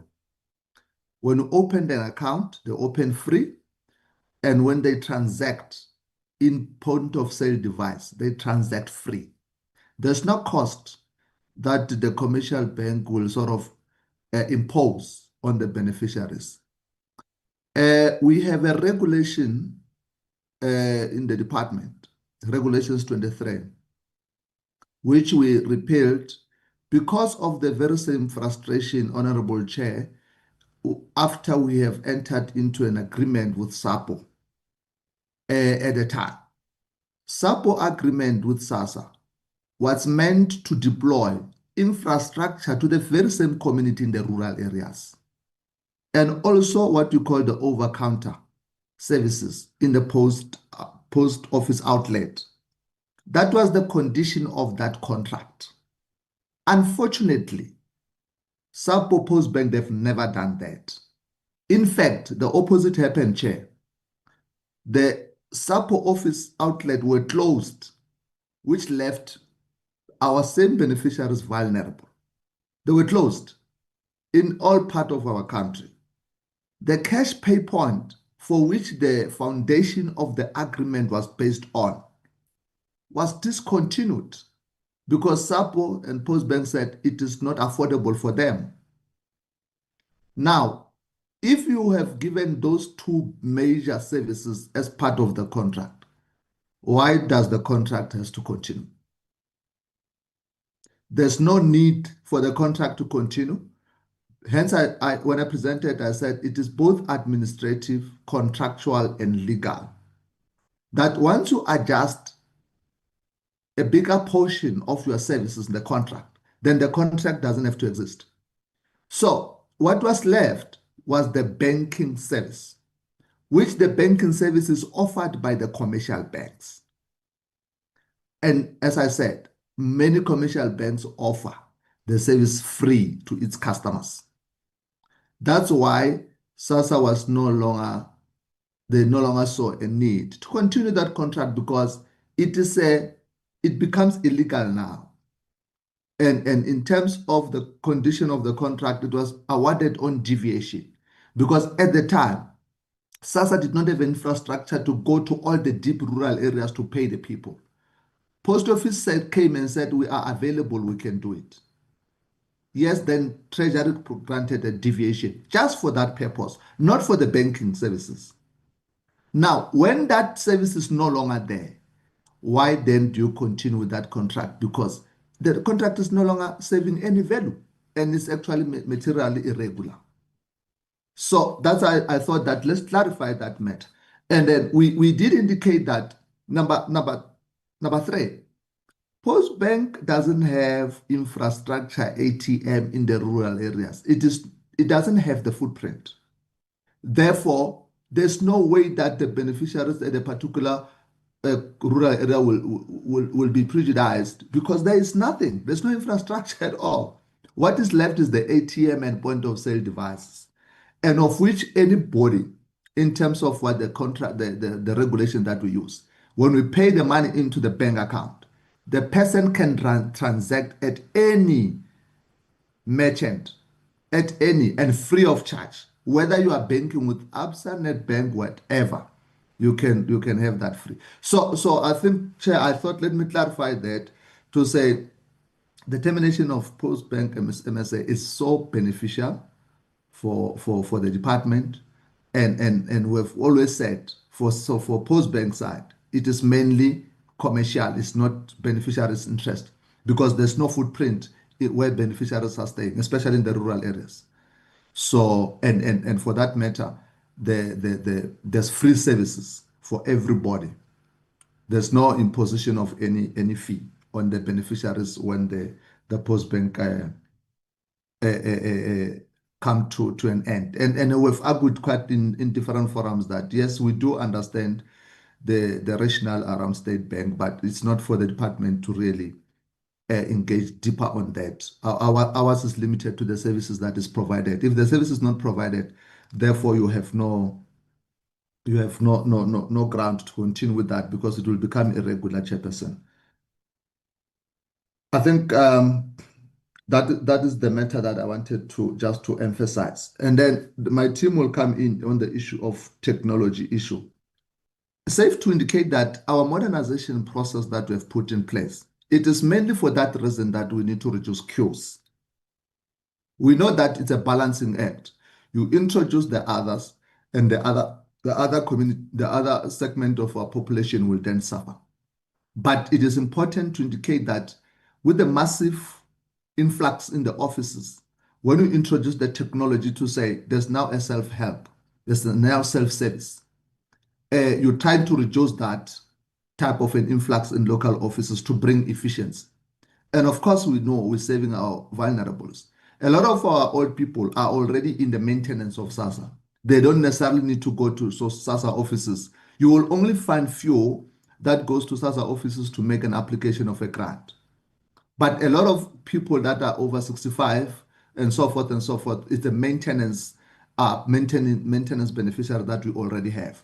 But in an instance where you have older people, 75, our law does requires that we do what we call home visit. And then we've strengthened our relationship, and we continue to strengthen our relationship with the leadership of the community, councillors, churches, and all that, which we ask them to help with their gadgets if there's any inquiry that the beneficiaries or older persons wants to do in terms of supporting with the gadgets that they have. Because we are mindful that a lot of our older person may not necessarily understand the gadgets. But we do what we call beneficiary education even to the younger ones that belongs to those community, to those household that has older people that they must constantly assist and not bring them to the offices, but they must constantly assist with the issues of application through the online, inquiries through the online, because our online platform allow to do that. And then hence we're saying that in some local offices where we are, we've put a guest Wi-Fi because we know that our people don't have data. And with our extended community outreach and also our service point offices where we visit some of the closer area where people are staying, we then also assist from our end with the application through our own gadgets that we have. So there's quite a serious stakeholder collaboration that we are having with members of the society, the leadership, in assisting those that we need to assist, including the home visit that we do have as well. That if there's an older person that we need to assist, there's a call that has to be made, and then we go to those offices and also assist. So that's the part of work that we do. Safe to say, Honorable Chair, also you write that a number of us do verification, but then they don't need to go to the post to the banks. We do know that the segment of the populations we're dealing with, it's a vulnerable community, and most of them, of course, they will not be able to come to the offices. But what we're trying to do as well, and they say, oh, we'll talk to it. We have developed what we call a self-help, self-service verification process, that part of the work that we are doing now with the bulk work that Treasury has given us, we're bringing in that as well, so that people can, at the doorstep where they are, they can do what we call verification. The EQIC is an electronic one. They don't necessarily need to move to the offices. They do online verification. So those are some of the new invention that we are bringing in the organization. Yeah, I think at this point, I can then request Brenton to come in on the deeper issues around the NSFAS, the verification, the data check, and then we can go through the if time still allowed, Chair, they can go through the outcomes, the conditional letter responses, because we're actually also responding from that. And I do apologize if I didn't go through details. I was trying to save time. Brenton? Thanks, CEO, and let me just put my video on. Good afternoon, good morning, Honourable Chairperson, Honourable Committee members. Brenton van Friede from SASSA. Just to then respond to some of the questions that the CEO asked me to. So in terms of the National Treasury, Chair, I think, so one of the questions was why did we only look at the first quarter? And I think it was just so that, we align the reporting we do in very different platforms with the actual report that we then supply to the National Treasury, which is quarterly based. So since we've only now completed the first quarter, we thought, let's use that same information that we supplied to the National Treasury on our first quarter report to present to the committee as well. And hence that's why we've only done that. Also noting that because there are so many conditions, it's quite a substantive report to put together. So it becomes difficult when you're working in different time periods to package information in different time periods. It's useful then just to, as we are putting that packet of information together for the National Treasury on a quarterly basis, that we then use that same reporting framework or same report on the different platforms and committees that are interested in this particular area of work. On the National Treasury report, as the CEO has mentioned, we've had engagements. They have studied our report, and from what it appears, they do seem that they are happy with the progress that we've made this far. And also we can note that they haven't withheld any transfers from us, which is another indication that we believe that the Treasury is happy with the progress that we've made thus far. On the conditions, the 9 conditions set by the Treasury, pretty much all of them have been implemented so in terms of all those data checks. So I know the CEO ran quite fast through those slides, but basically all those agreements that we had to be put in place have been put in place. Some of them required us to do data checks at the point of application, and then others we do 2 reviews per year. And that is in progress. So the first set of reviews was largely to use the bank details. In the presentation, we did also highlight that we had problems. One of the problems we had during the first quarter was finalizing the contracts we had to put in place with the banks. And we then noticed, we informed the Treasury that we're going to use an alternative data source, which is largely the credit bureaus, so that the work doesn't stand still and we can progress with the work that we needed to do, which they have accepted, and hence we then proceeded. We got off to a little bit of a delayed start, so didn't quite reach the numbers we wanted to reach in the first quarter, but when we do present the second quarter report, we will show you that we've pretty much caught up in the second quarter and have even exceeded the number of reviews that we've committed to doing. So just not to speak out of a report we haven't yet prepared, but in terms of our target, we were looking at 150,000 reviews by the end of the second quarter, and we've already done about 190,000. So we have managed to catch up. So a little bit delayed in the first quarter, but we have managed to catch up in the second quarter. The NSFAS checks, they are in place at the point of application. However, when we do the second round of reviews, which then largely focuses on all the public servant databases, that's your NSFAS, your UIF, your PASEL, your PASOL, your GPF, all those databases, those are now in the process of being scheduled for the latter part of this year. So the first part of the year, our focus was mainly then on doing those data checks with the credit bureaus. I think one of the members asked, what is the value of a credit bureau check, or what does that tell us about a client? So in essence, the aim of a review is to determine whether or not a client's circumstances has changed, or whether there was any kind of misrepresentation when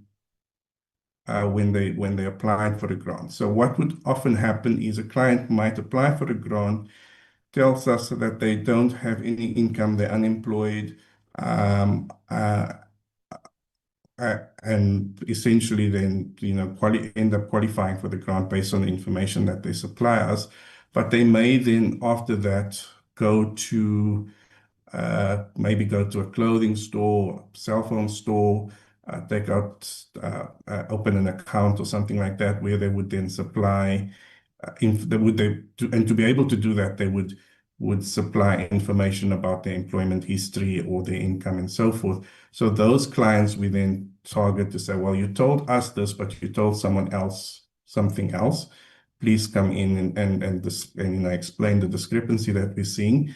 Sometimes it's short-term, people get short-term employment, so they still qualify after that. But there are also cases then where we discover that people have had changes in circumstances, or they have misrepresented themselves at the point of application. And those are then the clients that we remove from or to cancel their grants. In terms of, I think the CEO covered the post bank, but I think it's important as well just to note that the common misconception is that the post bank provides services that other banks don't provide. And I think in their own presentation to our portfolio committee last week, a week before, I think they've showed, what free services beneficiaries get from them, and they compared themselves to other banks. And there are many commercial banks that provide those similar services for free as well. So, and that's also, as CEO was saying, people have quite a large range of choice out there amongst banks, and are able to get similar levels of service, if not in some instances better or cheaper from other banks. I'm going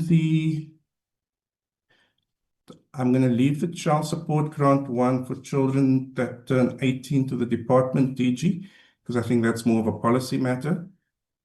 And then also going to leave the one on the court case for the department, because the department's leading the court case. So CEO, I'm going to leave the penetration testing and all of that was done as well for Jabulani, our ICT, our CIO, to speak to. And then I think CEO addressed the issues of the modernization. The modernization isn't, so the approach to modernization isn't to move to a space where we're saying this is our only platform that we're going to have available. Our traditional face-to-face platforms that we have in offices will always be there. They will always be there, or will remain intact. But what we do note that is that those offices are being overwhelmed at the moment, especially if one also looks where the department is going in terms of a basic income support. The SRD grant, which is purely digital at the moment, is the complaints that, people also have to have access to face-to-face services. So the idea then is to say, let's reduce the workload for those that can access digital services in local offices. And as CEO says, that then does reduce the queues, because if you're taking more people out of the queues, those that need to use the face-to-face service will have a better experience because the queues will be less. They'll be able to service them more speedily. We can then also open up our offices to provide services to the SRD beneficiaries, or in future the BIS beneficiaries, once DST implements that policy. And so that's the key idea of modernization, not to exclude anybody, but really just to make the service more efficient for those that don't need to be in a queue, to be able to access the service from anywhere. And obviously then those that are in the queue will be able to access the service a lot more efficiently because you'd have less people in the queues. So we're not aiming to compromise anyone that may not have access. And I know the SRD grant, because when it was implemented, it was purely digital. That has left quite a bit of taste in many people's mouths, but we're trying to now remedy that. Even with our self-help kiosk at the moment, I think there was a question around how does people without smart IDs access the biometric identification processes. So in our offices, we do have both the facial biometrics and the fingerprint biometrics in place. So if you can't access it through a cell phone, or if you don't have a smart ID, you can then access a self-help kiosk in a SASSA office, which is also then part of the modernization program, and we're rapidly rolling that out. I think CEO shared the numbers where we've already rolled out to quite a substantial number of offices, and soon we will have that rolled out in all our offices as well.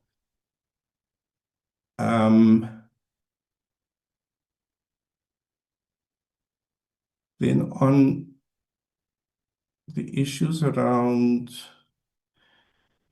so I think I've pretty much, so CFO, if the CIO can maybe cover the digital ones, and if the head of fraud can cover the fraud ones, unless if they're not in the meeting, I can address those.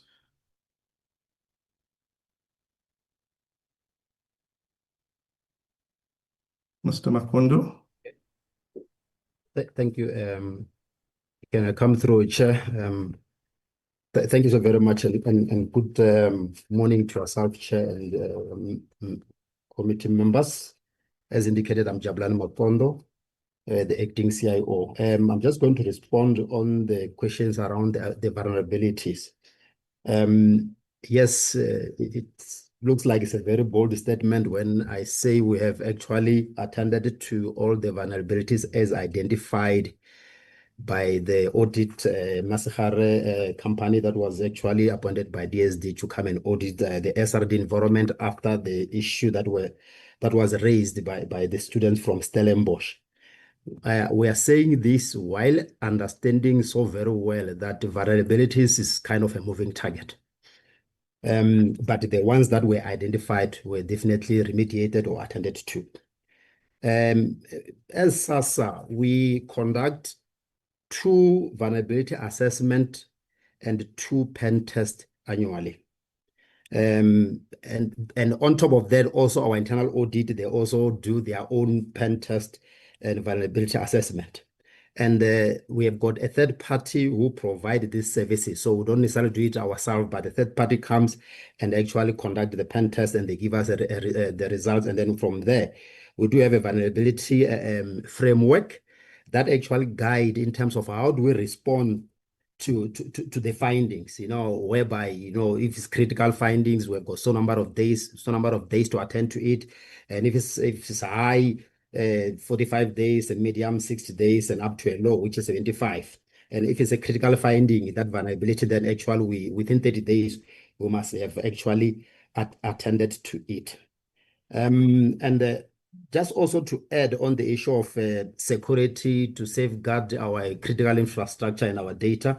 As a result of the findings by Masahara and Associate as appointed by DSD, we also actually extended the implementation of our SOC services, where we monitor on real time how the network is performing, so that if there is a particular incident that takes place, we're able to attend to it immediately. Obviously, we do have other technologies, security solutions or tools within the organization, firewall, antivirus, patching, that we continue to do. But another service that really we have also procured is the service of taking down, can I call it websites, portals that mimic SASSA SRD and any other SASSA website, because we believe that this can also be the source of identity theft, because if you've got a website, let's say you say srd.co.za, not necessarily srd.sasa, or you can say srd.sasa.co.za, while SASSA one is .gov.za.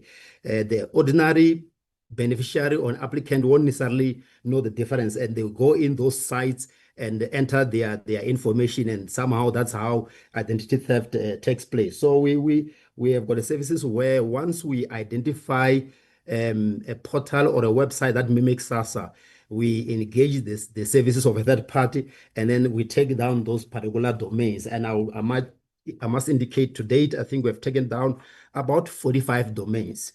But one other thing that we have done in terms of the configuration was to improve the configuration in basically SRD and all our systems, whereby in the past and as part of the findings, if somebody come up with a website, they were able to use their API and maybe connect to a SASSA SRD. And now we have actually made sure that no one can connect to a SASSA SRD. And if need be that you need to connect because maybe you are an NGO and need to share some data and we have signed an agreement, then at least there's a proper process that need to be followed, and we follow all the cyber security process that are in place. And we're also making sure that we do a third party risk assessment before we actually bring a service provider to provide a particular ICT services. And I think on the issue of SASSA Online, the reviews, as has been indicated, yes, indeed, the CEO did talk to this. As we bring in capabilities of biometrics, either through fingerprints or facial, we're going to harvest these capabilities, or we're going to extend or use these capabilities to enable number of digital transformation. For example, the SASSA Online review, whereby not everybody can come to the SASSA office, but those who have got technology and capability to do so, they're able to use those functions. I think this project that very soon, in 3-4 months' time, definitely will put into production, so that at least to alleviate the pressure of the queues at the SASSA offices. I think, Chair, that's all from my side. The rest, I think Mr. Van Vrede has responded to it, and the CEO. I thank you.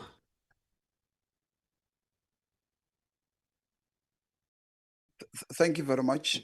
DG? Yes, thanks very much. DG? You still want to come in, CEO? Or you wanted to Yeah, then there's just one, sorry, there's just one question that was, I feel it's not answered.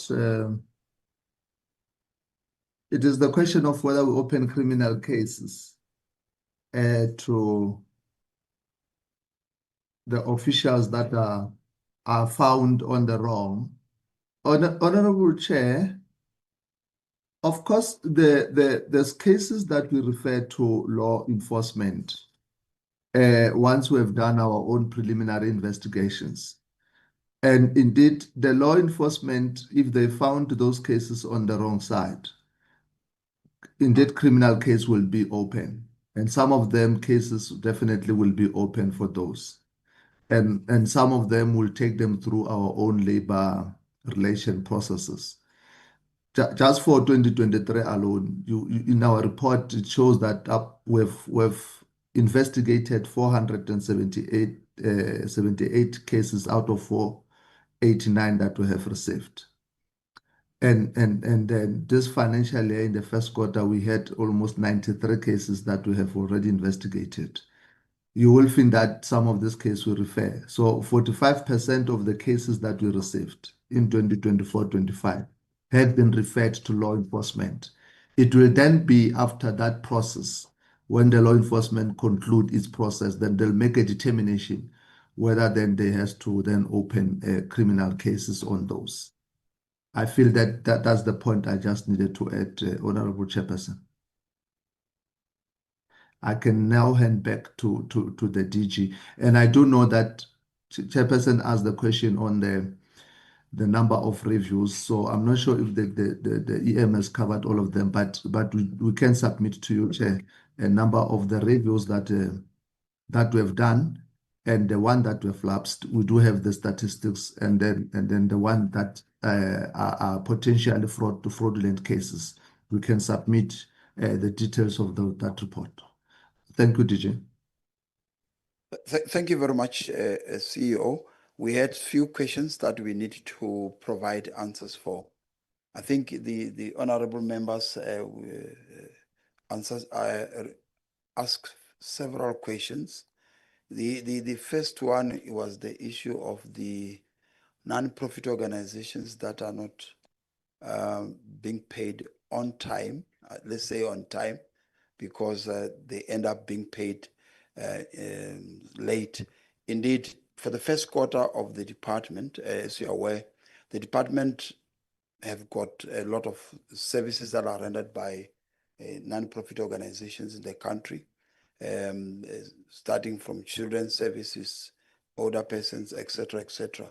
In the first quarter, we had 81% of those paid, but other provinces are doing well in terms of payment. The Western Cape 99, Eastern Cape 93. In areas where there were who were lagging behind was Northern Cape, but on inquiry, this was because they already been paid in the fourth quarter of last year, which means they pay only twice per year. Therefore, that figure grows up to a level of about 93% of all the NPOs are funded. Challenges that we experience as a department, I'm talking about both in all 9 provinces, where they are different provinces need specific services, specific requirements. There was an issue of requiring the registration at CSD, central databases that we have, which when we talked to Treasury, they said it's not their requirements. And that delayed a lot of NPOs in Limpopo. And there was also the issue of NPOs not be able to submit the required report on time. Therefore, we, in terms of the agreement signed with them, they need to account for what they've done with the money, and also they need to be compliant to the NPO Act and any other regulations. And I think in the first quarter we get struggles in areas. In Gauteng, it was not that. It was about 93%. Gauteng had a challenge where the NPOs, some NPOs were removed from the systems, but I think with our intervention, most of the NPOs are back and they're being funded. That we are, as a department, coordinating. There was a question on the issues of social workers, honorable chairs. Yes, the department developed a strategy and it was approved by cabinet in 2023, where we need to make sure that we appoint social workers. We have, in terms of our NDP Vision 2013, need to have 55,000 social workers appointed. But currently in government, we've appointed 23,659 of those, where in our department, 18,996 were appointed, and other government departments like Department of Basic Education has got 94 of those, Correctional Services, SAPC, Department Defense, Health and Justice also appointed that. And then we have put this to National Treasury requesting extra budget that we need to have. And we still other discussions with the Treasury to capacitate us. But we also went into other institutions, businesses, that they need to appoint the social workers so that they are appointed. The need is high. With National Treasury, it's something that I think, Honorable Chair, we will want the committee also to back us up, that we need to appoint, we need to be provided with some funding for the appointment of social workers, which we have. With regard to capacitation of CDA, we have taken cognizance. We had a meeting with them, and we are dealt with, and the plans are afoot in terms of the additional resources that we need to have, capacity in terms of the secretariat and coordination, and I think that has been done. While we are busy with the MTEF budgeting, we were requested to reprioritize our budget and to make sure that in our prioritization, we take care of CDA. I can confirm that we need for 2026-27, the budget has been reprioritized with an additional funding to the CDA, and also the DDG responsible for that make very good changes to ensure that they have capacity. They will be able to work well. The requirement that they need to have a director and all those has been made available for ourselves and as part and parcel of our plan going forth. There was an issue of the child support grant and the year 18. Yes, child support grant ends at 18. You remember that at 18, I think 90 or above 90% of those will be writing matric and finishing. From there, they will be going to institutions of higher learning where they will access NSFAS. Or some of them will be able to apply for SRD grant from child support grant that added 18, then you will be able to go into SRD or NSFAS or any other things as part and parcel of government ensuring that we support our vulnerable and poor youth or children. The gender responsive budgeting, I will ask the CFO to come in, but let me proceed with others. And also the issue of the children, the ORC issue, I will ask the DDG responsible to answer that question. With regard to the chairperson's call on the issue of the trip, yeah, indeed, Chair, we have decided, after that, we decided to make sure that we make sure that our trips, we as part of the internal control, to make sure that we do it on time, and so that we get that. The only thing is that is a problem is the tendencies when these things comes in the New York, everything's so expensive, and they push it higher, and the exchange rate. But we take cognizance of that, and going forth, I think we will be able to do that. The one thing we already started actually in this new financial year, that fewer delegations are sent. Where there's no benefit to the department, we do not send. There are few trips that we have. We are looking at that, that we need to make sure that we deal with that. The other important part is to introduce other internal controls in terms of the publishing the report as we come back, and also the impact tracing, and ensuring that whatever we benefit out of it, we publish it and we report back to the community. In terms of the department, yes, we need to send a good message, and I think as a department, we'll make sure that we don't appear into public in the wrong side, even though that this was something that we have to do. Let me ask the DDG responsible for welfare services, Memachangwa, on the ORC, and then it will be followed by the general responsible budget by the CFO. Over to you.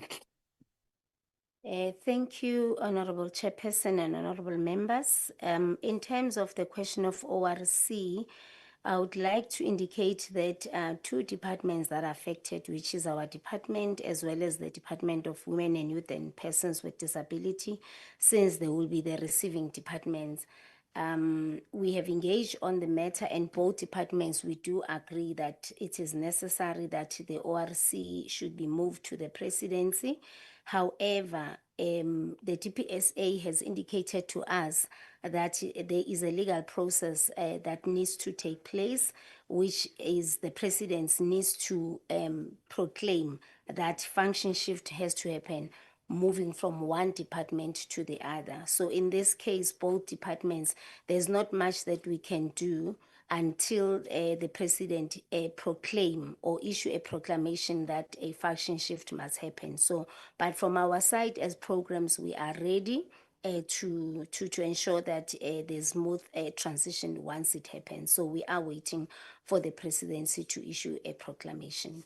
Thank you, Chair. Thank you very much, CFO. Thank you, DG. Good morning, Honorable Chairperson and the members. The question on our role as DSD in terms of the MTF process on the gender responsive budgeting. National Treasury developed this one template that deals with the gender expenditure tagging. It's a process of categorizing and labeling government expenditures in accordance to their impact on the gender equality. During this process, as a department, we've also submitted the inputs. We were requested to submit our inputs in terms of our active beneficiaries per grant type, per region and per gender. So that information was submitted in terms of our performance target, as well as the budget allocated to gender for the MTF period. So we're hoping that information will then assist Treasury in formulating a policy on this. Thank you so much. Thank you very much, Chairperson. The last issue with regard to this internal migration issue, where I mentioned the issue that in the metropolitan areas or in cities, a lot of people come in. And the issue is there's norms in terms of the service delivery. Anywhere where people resides, they need to be near a school, near a health center, near social development offices, and they need to have social workers. Therefore, increased population has got an impact on the ability of the department to be able to render those services because we need to serve them, children. There are many programs that they need and they need to be accessible. The Department of Social Development is the only one that provides psychosocial support, meaning counseling for many other issues and ensuring that there's good parenting programs that are implemented, women issue, and also issues of poverty and ensuring that they, apart from just accessing grants, there are many other issues that they do. So my point was that we need to have an increasing number of social workers so that we can have offices near where people live. They should not use a taxi. If you look, for example, generally, we need to be within a radius of 5 kilometers to the community so that they don't use taxis, they just move to the center when there are issues. There's so many issues that they deal with as part and parcel of social development. Thank you very much, Chairperson and honorable members. Thank you, DG. What I want to do is if there are pressing questions from a member who feel like their question was not answered, I want to give them just a 1 minute reprieve and then give the department time to also respond. But also some of the questions will need to be dealt with, as the CEO from SASSA has confirmed to me that they will send me some written responses and then we'll go from there. And then some we need detailed process from there. But there's still some matters that the committee needs to deal with today. So Honorable Wakelin, I recognize you. Honorable Siati, you've got a quick hand. You've got 1 minute. And Honorable Galega Mazibu.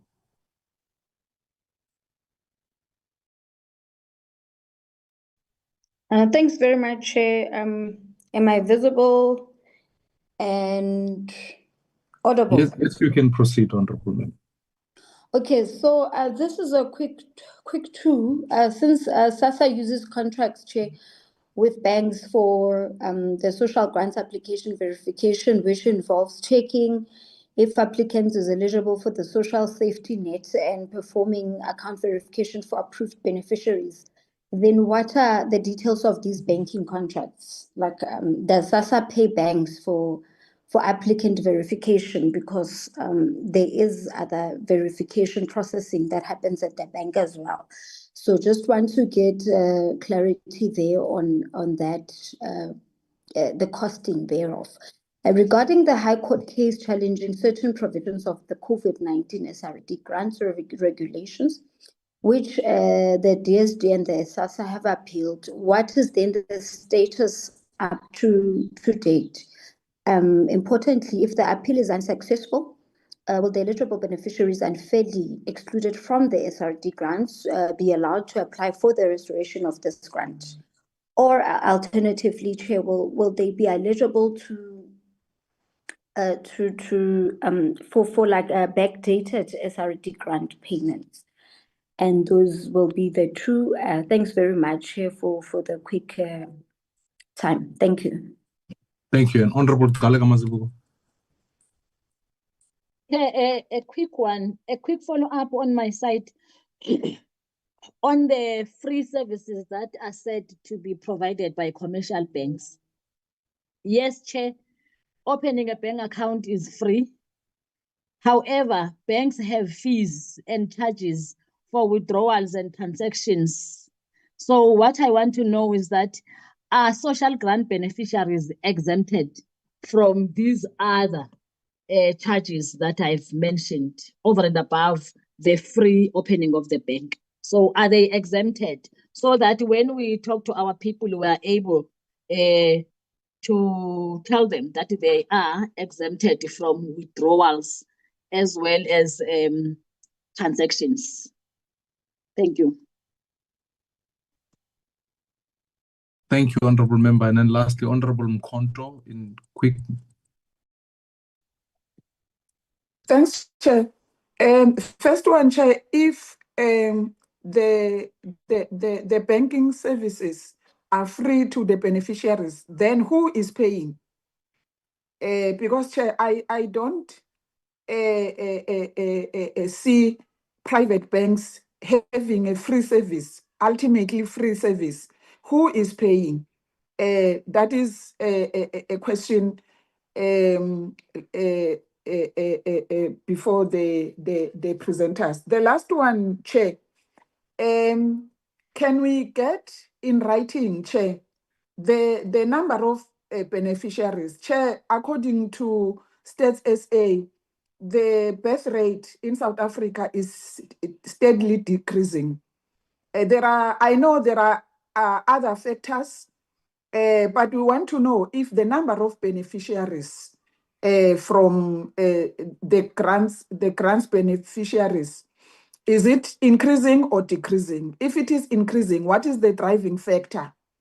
Considering the fact that yes, the birth rate is decreasing, but life expectancy is increasing. But then can they balance that for us and tell us, as they are requiring increased budget every financial year, what is the number of people that are being beneficiaries from SASSA? Thank you.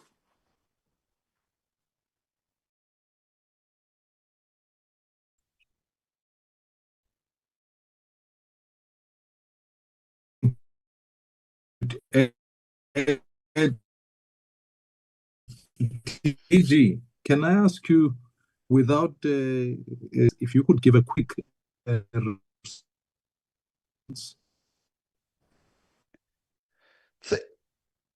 Thank you very much, Chair. Two members had raised questions that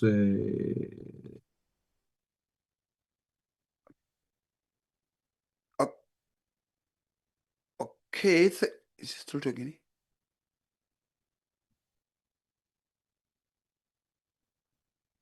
Thank you very much. Thank you very much, Honorable Chair and members. I think the majority of the questions are related to grants, which I'll ask the CEO. Maybe let me just one line. On the issue of the court case, we have appealed and we haven't got the results as such. So then we are still also waiting. That's why in our slide we said the risk is that if the if it comes in favor of them, we are in trouble because we need to pay. But they haven't finalized that court case. Thank you very much, CEO. On these three questions.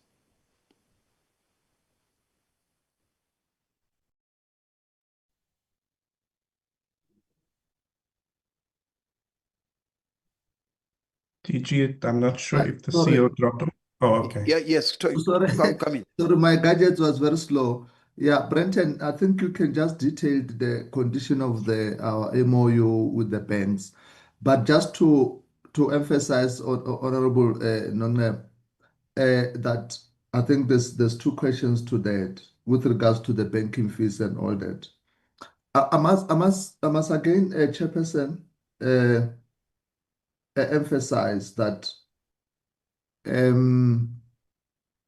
the free service one, I did report the free service that ordinary citizens, beneficiaries are actually experiencing with the point of sale device when they transact at all merchants, including both commercial banks and the post bank themselves. And other transaction fees is paid by the client themselves. There are those banks that will charge commercial fees, transaction fees, like me and you, anybody, out of commercial interest, the banks will charge that. And that money is significantly low because some of them will be 2 rand, 7 rand. It's not much. And the beneficiaries will pay like I pay, including those that are banking with Postbank. They enjoy the transaction fees when they use the ATMs because Postbank doesn't have ATMs. It uses the ATMs of commercial banks. So even those that have Postbank account, they've got a card and they have to transact at whatever bank. They enjoy the service, the transaction fees. And it will differ from one to another. So there's no free service that Postbank gives other than even the commercial banks. So I think that clarity is very important, that even when the Postbank doesn't really benefit beneficiaries at all.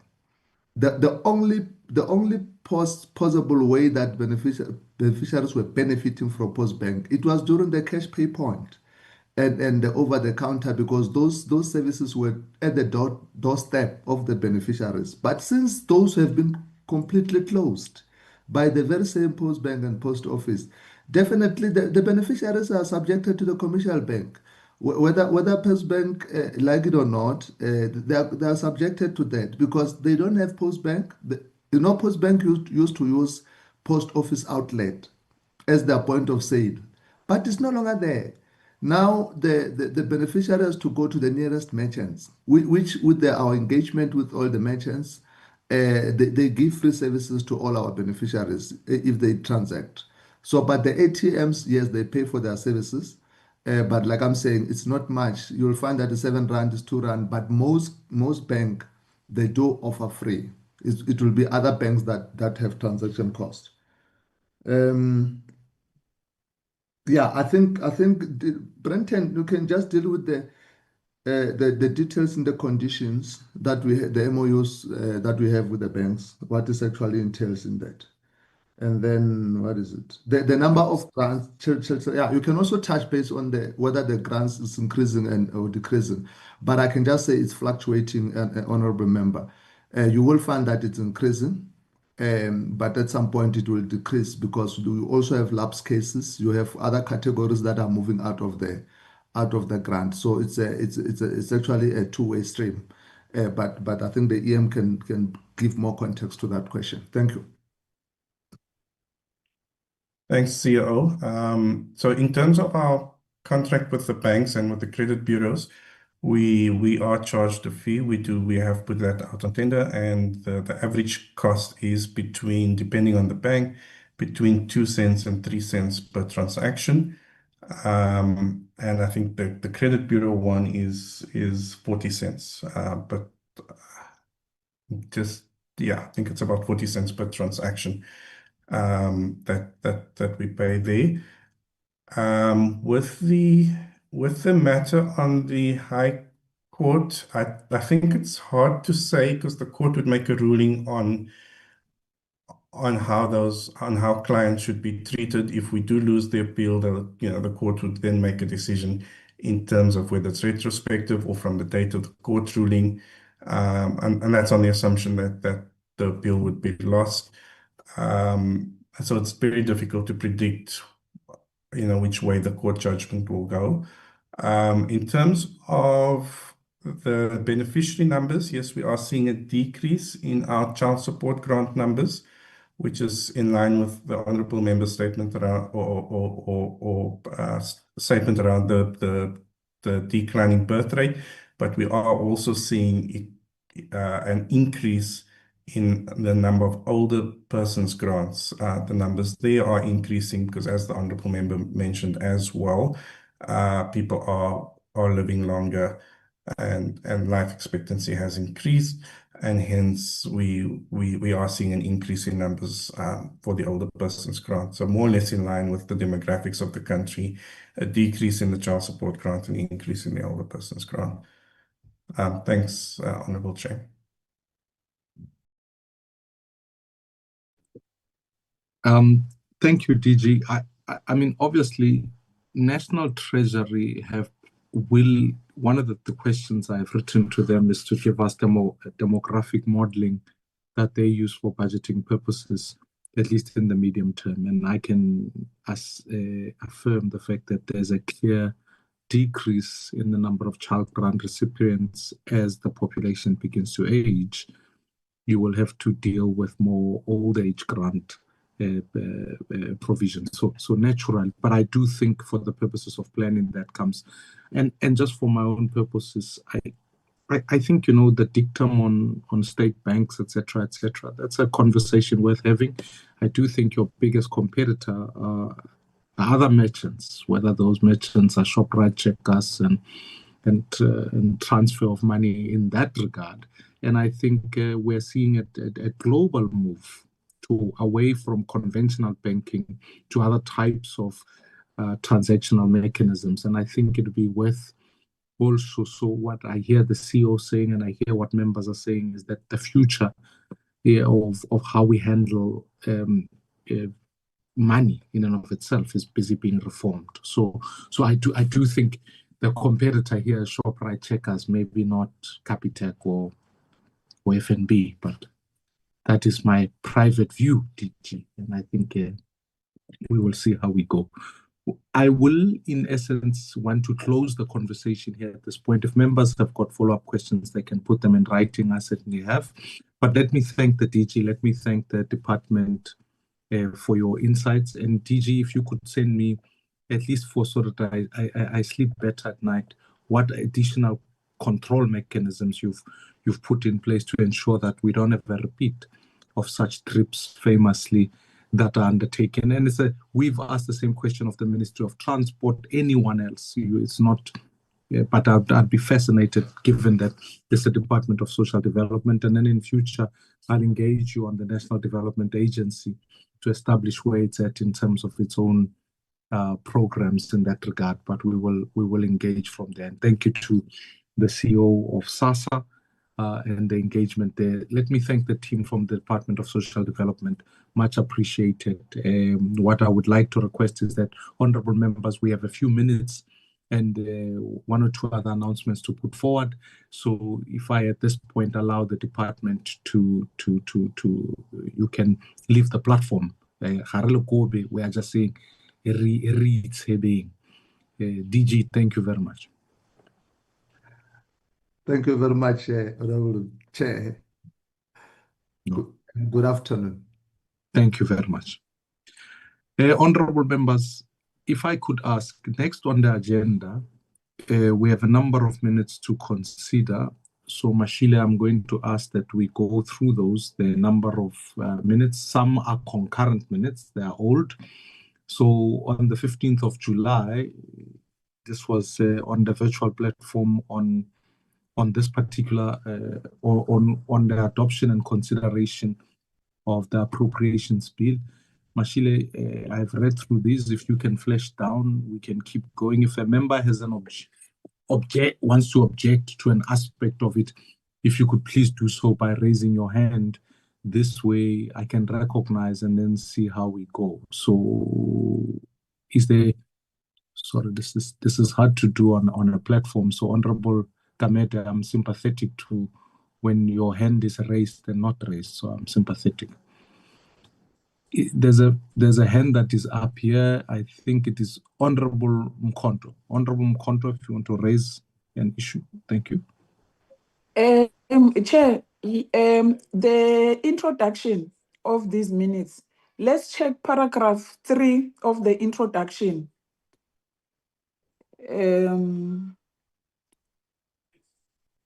I hope it's this one. It has requisites, 2 requisites in one sentence. The chairperson explained that the committee, the legal opinion that was obtained in explaining, told the committee that the section of the money bills and I consider.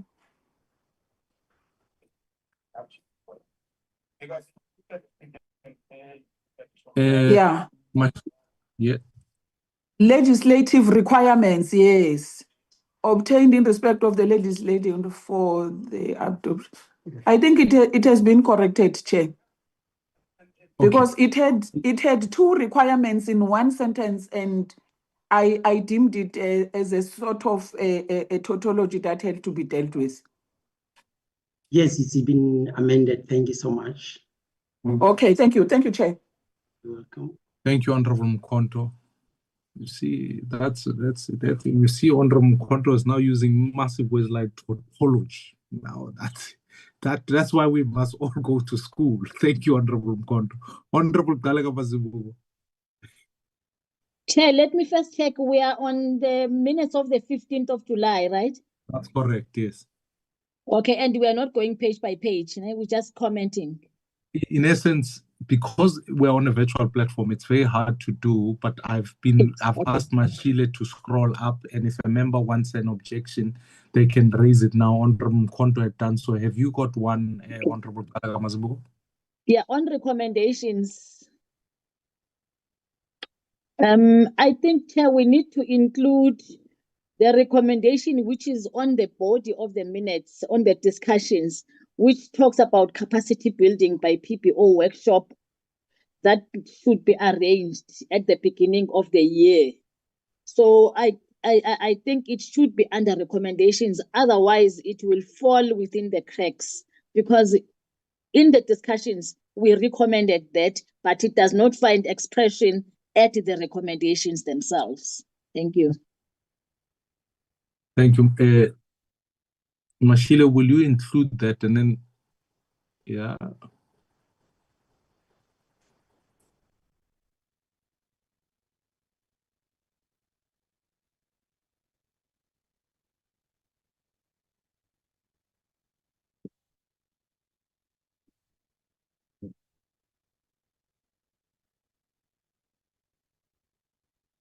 Are there, while Mashile is busy typing on that one, are there any other points in the minutes that any member would like to include? Just as a reflection from that particular day.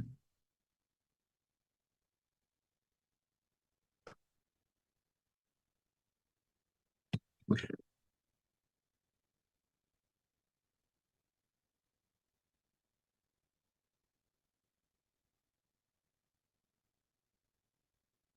Honorable Talaga Mazibuko, I think the point, if it's covered there, are you comfortable with the line as inserted? And I'm happy with it. I don't know if you are. I am happy, Chair. Thank you, Mr. Mashile. It's fine. Can I then, in the light of that, with no other additions made, Mashile, just that point, obviously, the committee is also working with the PBO to have a capacity building. It sounds like that the PBO be requested. Okay, that's fine. That's fine. That's fine. You can leave it like that. That is fine. May I then ask if there's a member who will move for the adoption of the minute on this respective on the 15th of July? The member will move for the adoption of the minutes of the 15th of July as a reflection of the meeting. Yeah, with amendments, Chair, I do move. With it. Thank you very much, Honorable Kalega Mazibuko. As the member will second that. Mkonto, Chair, I second. Thank you very much, Honorable Mkonto. Let's, Mashile, we can move on to the minutes.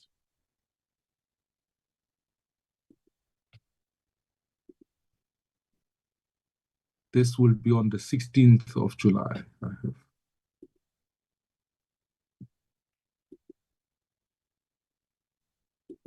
Honorable members, as you go through that, this was a joint meeting that we engaged with looking at alternative funding for state-owned entities with Department of Communication and Digital.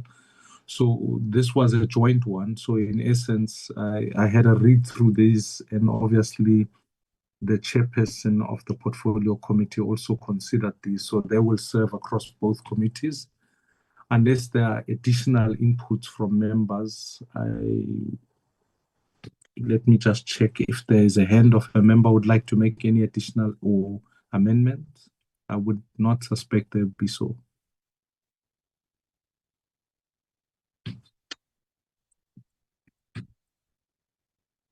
Given that, may I ask if there's a member who will move for the adoption of these minutes as a reflection of the minutes of the meeting on the 16th of July?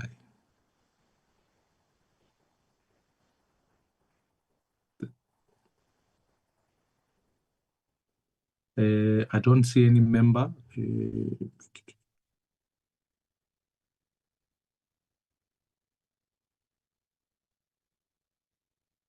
Honorable Siade, I recognize you.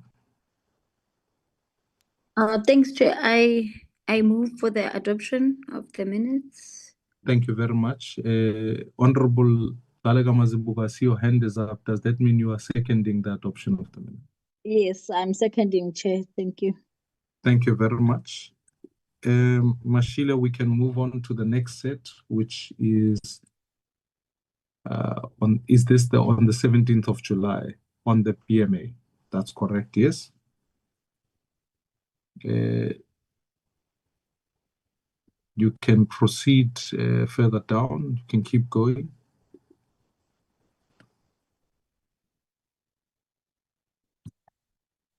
I see Honorable Talega Mazibugo, your hand is up. Is there input you would like to make in this regard? Yes, Chair, quickly, thank you. Chair, on page 3, going down, I'm raising my hand on consistency.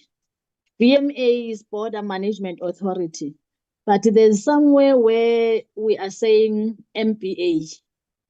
So I'm just calling for that consistency. It starts on page 3, and then even when you go down, sometimes it's BMA, sometimes it's MPA. So if we can just correct that, because the correct name, the acronym BMA is Border Management Authority, not MPA. Thank you.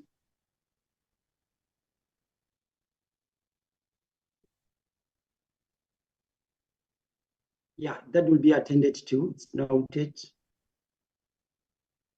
Are there any other inputs beyond those of Honorable Talega Mazibugo?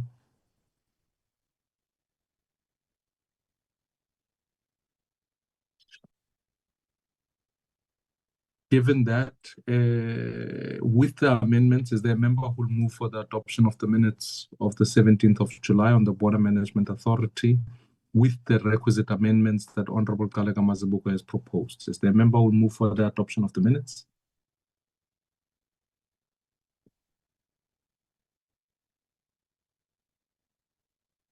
Honorable Kameda, I have no other way of knowing if your hand is up. Is your hand up?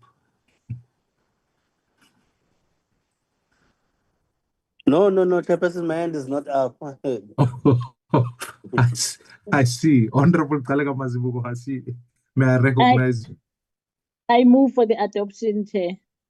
Thank you very much. Is there a member who will second the adoption of the minutes of the 17th of July? Thank you, Honorable Waitlin. May I recognize you?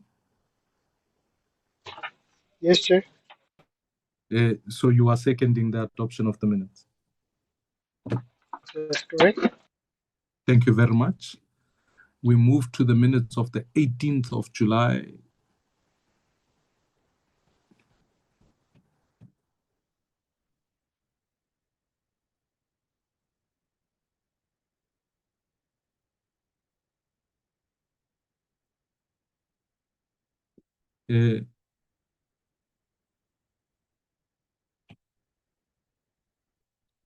This was the follow-up meeting we had that spoke to the adoption of the report as tabled. I don't see any respective hands that want to raise any inputs. Are there any members who would like to? In the light of that, may I ask if there's a member who will move for the adoption of the minutes? Honorable Mkhonto. I move for the adoption of the minutes, Chair. Thank you very much. Is there a member who will second the adoption of the minutes?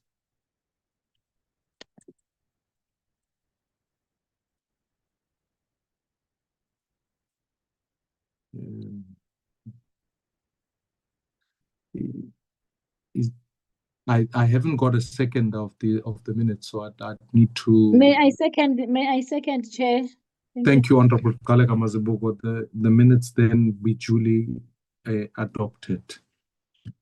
Mashile, we move to the next set of minutes.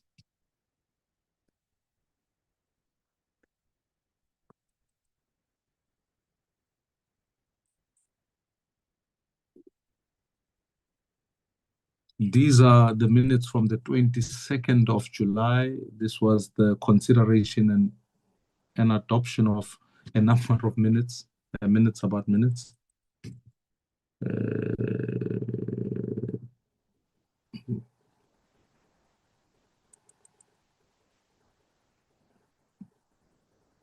Yeah. These are very quick and straightforward. Really, there was. I see your hand is up, Honorable Talaga Mazibuko. Yeah, thank you, Chair. Yes, they are quick and straightforward. However, there is what Honorable Mkonto calls tautology. There's a paragraph, it's just that I was going through them last night. There's a paragraph with so many that, if you can just check that, Mr. Mashile, even if it's after the meeting, but there's a sentence with that and that and that and that, if you can just correct that. Otherwise, Chair, I will move for the adoption of the minutes with that. With the respective amendments. Thank you very much, Honorable Talaga Mazibuko. As the member who will second the adoption of the minutes. I'll second, Chair. Thank you very much, Honorable Waitlin. And then... Yeah, it's 3.1. You are correct. Thank you, Chair. Thank you. Mashile, then the last set of minutes, then. We are done, Chair. Oh, have we covered all the minutes? Okay, great. Sure. Thank you. I had... May I then, just by way of announcements, honorable members, given there are two things, Honorable Talaga Mazibuko, okay, I think your hand is down. Given the fact that tomorrow's session, and I want to bring members into confidence, we do our best to ensure that ministers are available for meetings. When they are not, we are often given the fact that with National Treasury, we wanted to discuss some policy issues with the Minister of Finance. With the Minister of Health, we wanted to discuss NHI, which is a policy discussion. The Minister of Basic Education, as it pertains to some of the school and pit latrines eradication. And the Minister of Higher Education, in the fact that our oversight that we have scheduled speaks to the learning and culture function. Both ministers tomorrow, as you would have noted, even the Minister of Social Development not available today, we're not available tomorrow with the continuation of both the Lekgotla and Cabinet. It is in that sense, given that we've asked that we postpone tomorrow's meeting to earlier on in the next term, which means that the committee will not be meeting tomorrow, and we have proposed to move that particular engagement to the next term. I want to speak to the second announcement, which is that we have had a number of challenges with our counterparts in Brazil as it speaks to our oversight, our study tour to Brazil. The problem with that study tour in Brazil is that they are in the moment hosting their own cultural heritage event, so we are battling to engage with them. In the light of that, we can't be making last-minute flight arrangements there. So the dates of the 3rd and 10th are being effectively impacted. Thirdly, despite our engagement with BIDECO and the South African ambassador to Brazil, we are still not getting any further responses. So what I'm wanting to suggest to honorable members is that we will put together a more comprehensive memo on this, but we are considering moving our study tour not to the first week, which was the 3rd to the 10th, but the week thereafter. We are engaging the Brazilian counterparts. Hopefully, by the end of the week, we'll have clearer direction. We have also, in the meantime, given that we wanted to keep the frame not only within the BRICS member of countries, but also to look at countries with similar developmental challenges. To us, the reason we wanted to go to Brazil is that it has profound levels of inequality, it has equal levels of concerning growth, and we wanted to look at that. We also are in consideration of looking at a country like India, which sits within the BRICS countries, but has shown higher levels of GDP growth, but has population growths that are higher than ours, but also lower in terms of how they've attended to questions of inequality. So I bring the two announcements together so that members are clear that we've had to adjust our program both for the study tour, but also for the committee engagements. We will then submit to committee members a much more revised program and term plan for the next term. But I felt it was important for members to know our team has been working day and night in liaison with Brazil, in liaison with the South African international relations to try and firm up the dates, as I have been engaged with the executive as it speaks to our committee appointments. Therefore, the announcements then are such that A, we are going to have to postpone the meeting tomorrow to the next term, and 2, we will then send a much more comprehensive rollout as to what our study tour would look like, so that we keep up to date not only with costs, because it takes logistical arrangements. You can speak to Ms. Nomfusi as to how long it takes to organize a study tour, but really the matters have been off our hands, considering we've been dealing with DIRCO and the Brazilian counterparts. So those are the announcements that I wanted to put before members. Are there any respective questions of clarity?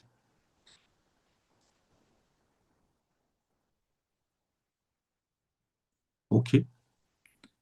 Silence in this particular instance, I don't think it always is, does mean consent. And therefore, honorable members, we will not be meeting tomorrow. This will act as the last meeting we have in this particular program. It's been a very congested program, but we will send an updated one by the end of the week and then take it from there.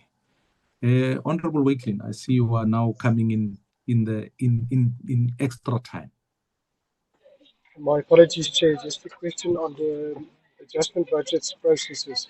Will the travel impact that, or are we expecting that to happen when we come back? The medium-term budget policy statement will be tabled only in November. So that's also in part of the work that Parliament is busy with to try. I think the date will be accommodated in November, which means our move does not impact that. We will have sufficient time to engage that process and then take it from there. Okay. Omashile? Yes. With all that being said, is that we need maybe to prime members of the committee that we might have an emergency to convene on an emergency basis to brief them about the update if there are developments. Yes. Correct. No, that is well noted. We will call an urgent meeting with members should we need to send further communication on the matter pertaining to the study tour. But it is indeed a lot of work to try and arrange. In fact, the PC on Home Affairs has also suffered the same, given the fact that they are also heading towards Brazil. So I just wanted for members to be aware that this is not uniquely our problem. It's a Brazil problem in this regard. And we've discussed it at length. We've looked at how best we can accommodate the study tour. So with no further questions on the table, I want to thank honorable members. The meeting is now officially adjourned. We will communicate via email in the next number of days, read the adjusted program. Good afternoon. Thank you. Thank you, Chair. Good afternoon, Dogotela. Thanks, Chair. Thanks, Chair. Thank you, Chairperson.